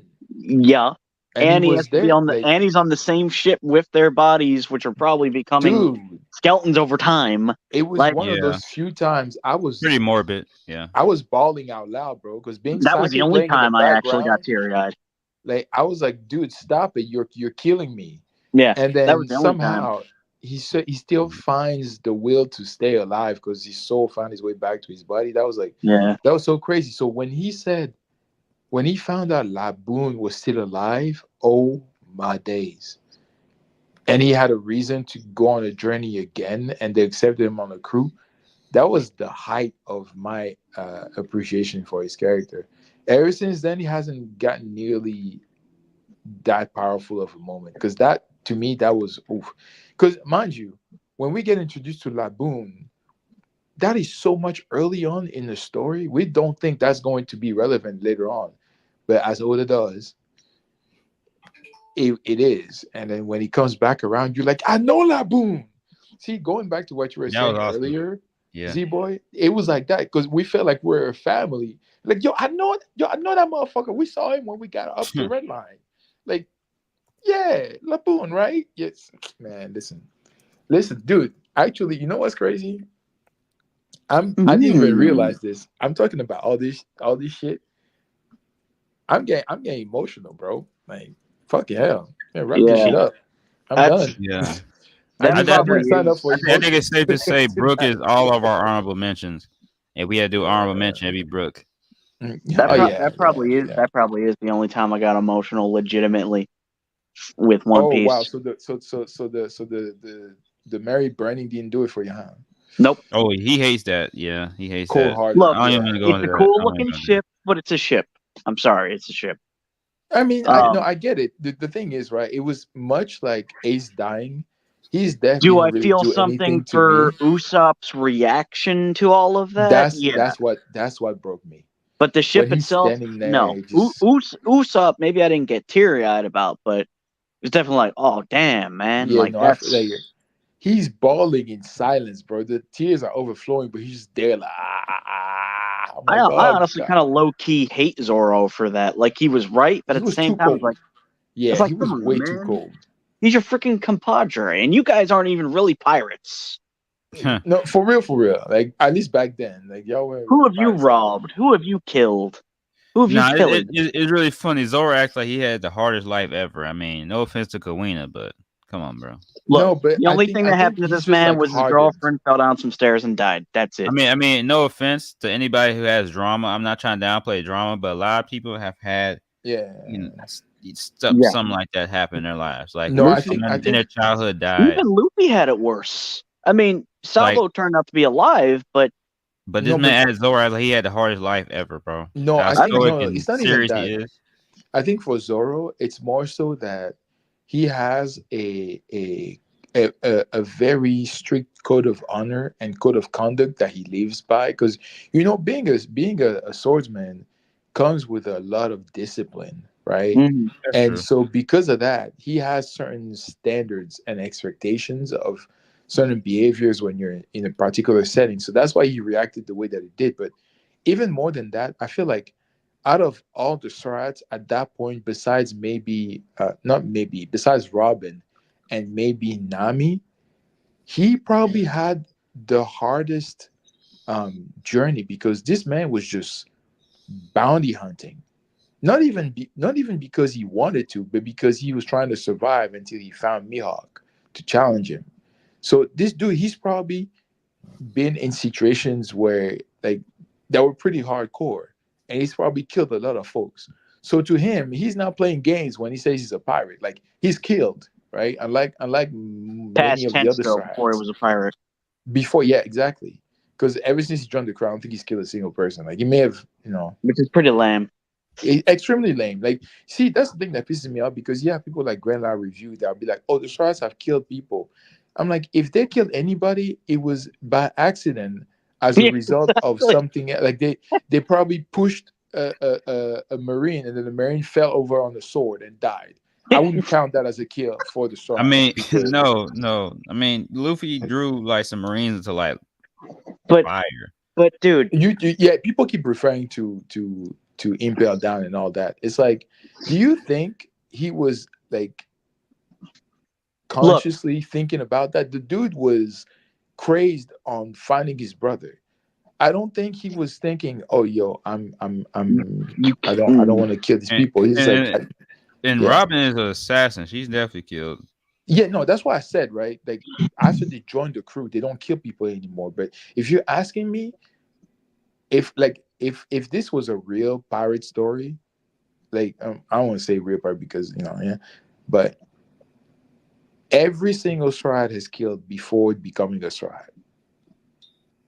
Besides Usopp, because Usopp is bitch made. But But Chomper, yeah, I Chomper. mean, those carnivorous actually, plants, Chopper though, literally saves lives too. So like probably those not him. pop greens, though, those could eat someone up.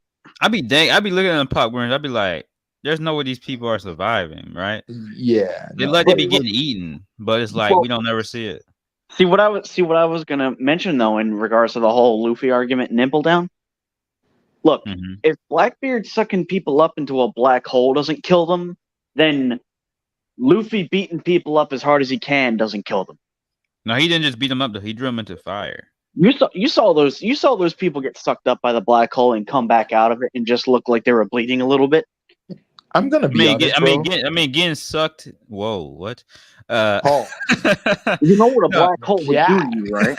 It would stretch you Yeah. and then pull you apart piece by piece. Yeah, like a black I hole mean, is not yeah, supposed but to like But they spit pop you out of back it out and in they're one just like, piece. I mean that's the same argument people use when they say What- Kizaru isn't actually light speed I mean, because he to be doesn't fair, destroy the though, universe. to be fair though, dude, the only time that he has a black hole where when he's pulling people in, I think like he's just pulling them in darkness more so than an actual black hole, right? But that's besides the point. I feel like wherever they're going is not a good place. They shouldn't come back alive. But my thing is this: if nobody died from Enel spamming lightning in Skypiea, nobody's dying to fire, bro. Yeah, exactly. Like That's kind of funny, dang, when you think of like, right? but like when you think of if we were dropped into One Piece, we probably couldn't even beat a fodder marine. Like, No, I I mean, mean, like, dude. like okay, so I'm not like someone who's like a fighter or anything, but like I imagine be a beast. even if I train every day of my life, I probably Dude, still can beat a fodder marine. That's for- kind of crazy to think about. You forgot my middle initial is actually a D. Can't So he? I'm claiming that. Here's the thing, right? Here's to put it in perspective for you. The Rock would probably lose to Axe and Morgan. Absolutely, yeah. You probably lose just, to me. Just put in One Piece, like yeah, like that's not, dude. Those people they're different. Let's be real here. Civilians just survive punches from Luffy. Like the strongest characters in One Piece got that strong because of their ambition and will. Mm-hmm. And their physicality. I'm pretty sure all three of us have that same ambition, will, and passion. So we would probably be at least high tier. Yeah, but you're thinking, I'm talking about just getting randomly dropped into One Piece. Yeah, just like I mean off your physicality alone, though. Like even if I were to train every day of my life, like as a human being in this universe, I could probably not beat a Fodder Marine, bro. Like, well, then I guess I'd be top tier then. I'm talking about if we were to train every day of our lives in this world and then get randomly dropped in One Piece. That's what I mean. Like because I'm probably having my first Conqueror's moment then. Like the average individual in One Piece is tanking lightning. That's not normal. Yeah, it's not at all. It's like just getting lightning rain on them. Like, yeah, we're good. We just and Luffy just what? And just remember, Luffy when he was angry, like was like punching like walls around like Zoro, and like when he was like serious about saving Robin, he was punching Marines, but like they would be like still alive. So, dude, do you know the one time. Because Luffy has done plenty of amazing things throughout the story. But the one time that I was really shocked at Luffy, the moment that when I was like, oh, this guy is serious, when he punched Crocodile through I don't know how many layers of bedrock. I was like, nah, that's no. That's not okay. Like, I'm sorry. That's pre-gear Luffy. That's not okay. Like what? Really? What do you Because mean? I thought you were going to mention when he raises his foot up and brings it right down onto Arlong. Oh no, that was crazy. But the thing is, I credit the momentum for that Yeah. mostly because I was like, oh yeah, he stretched out like really really high. I'd be surprised if he didn't just level the whole Arlong Park with that. I'm surprised Arlong didn't die from that.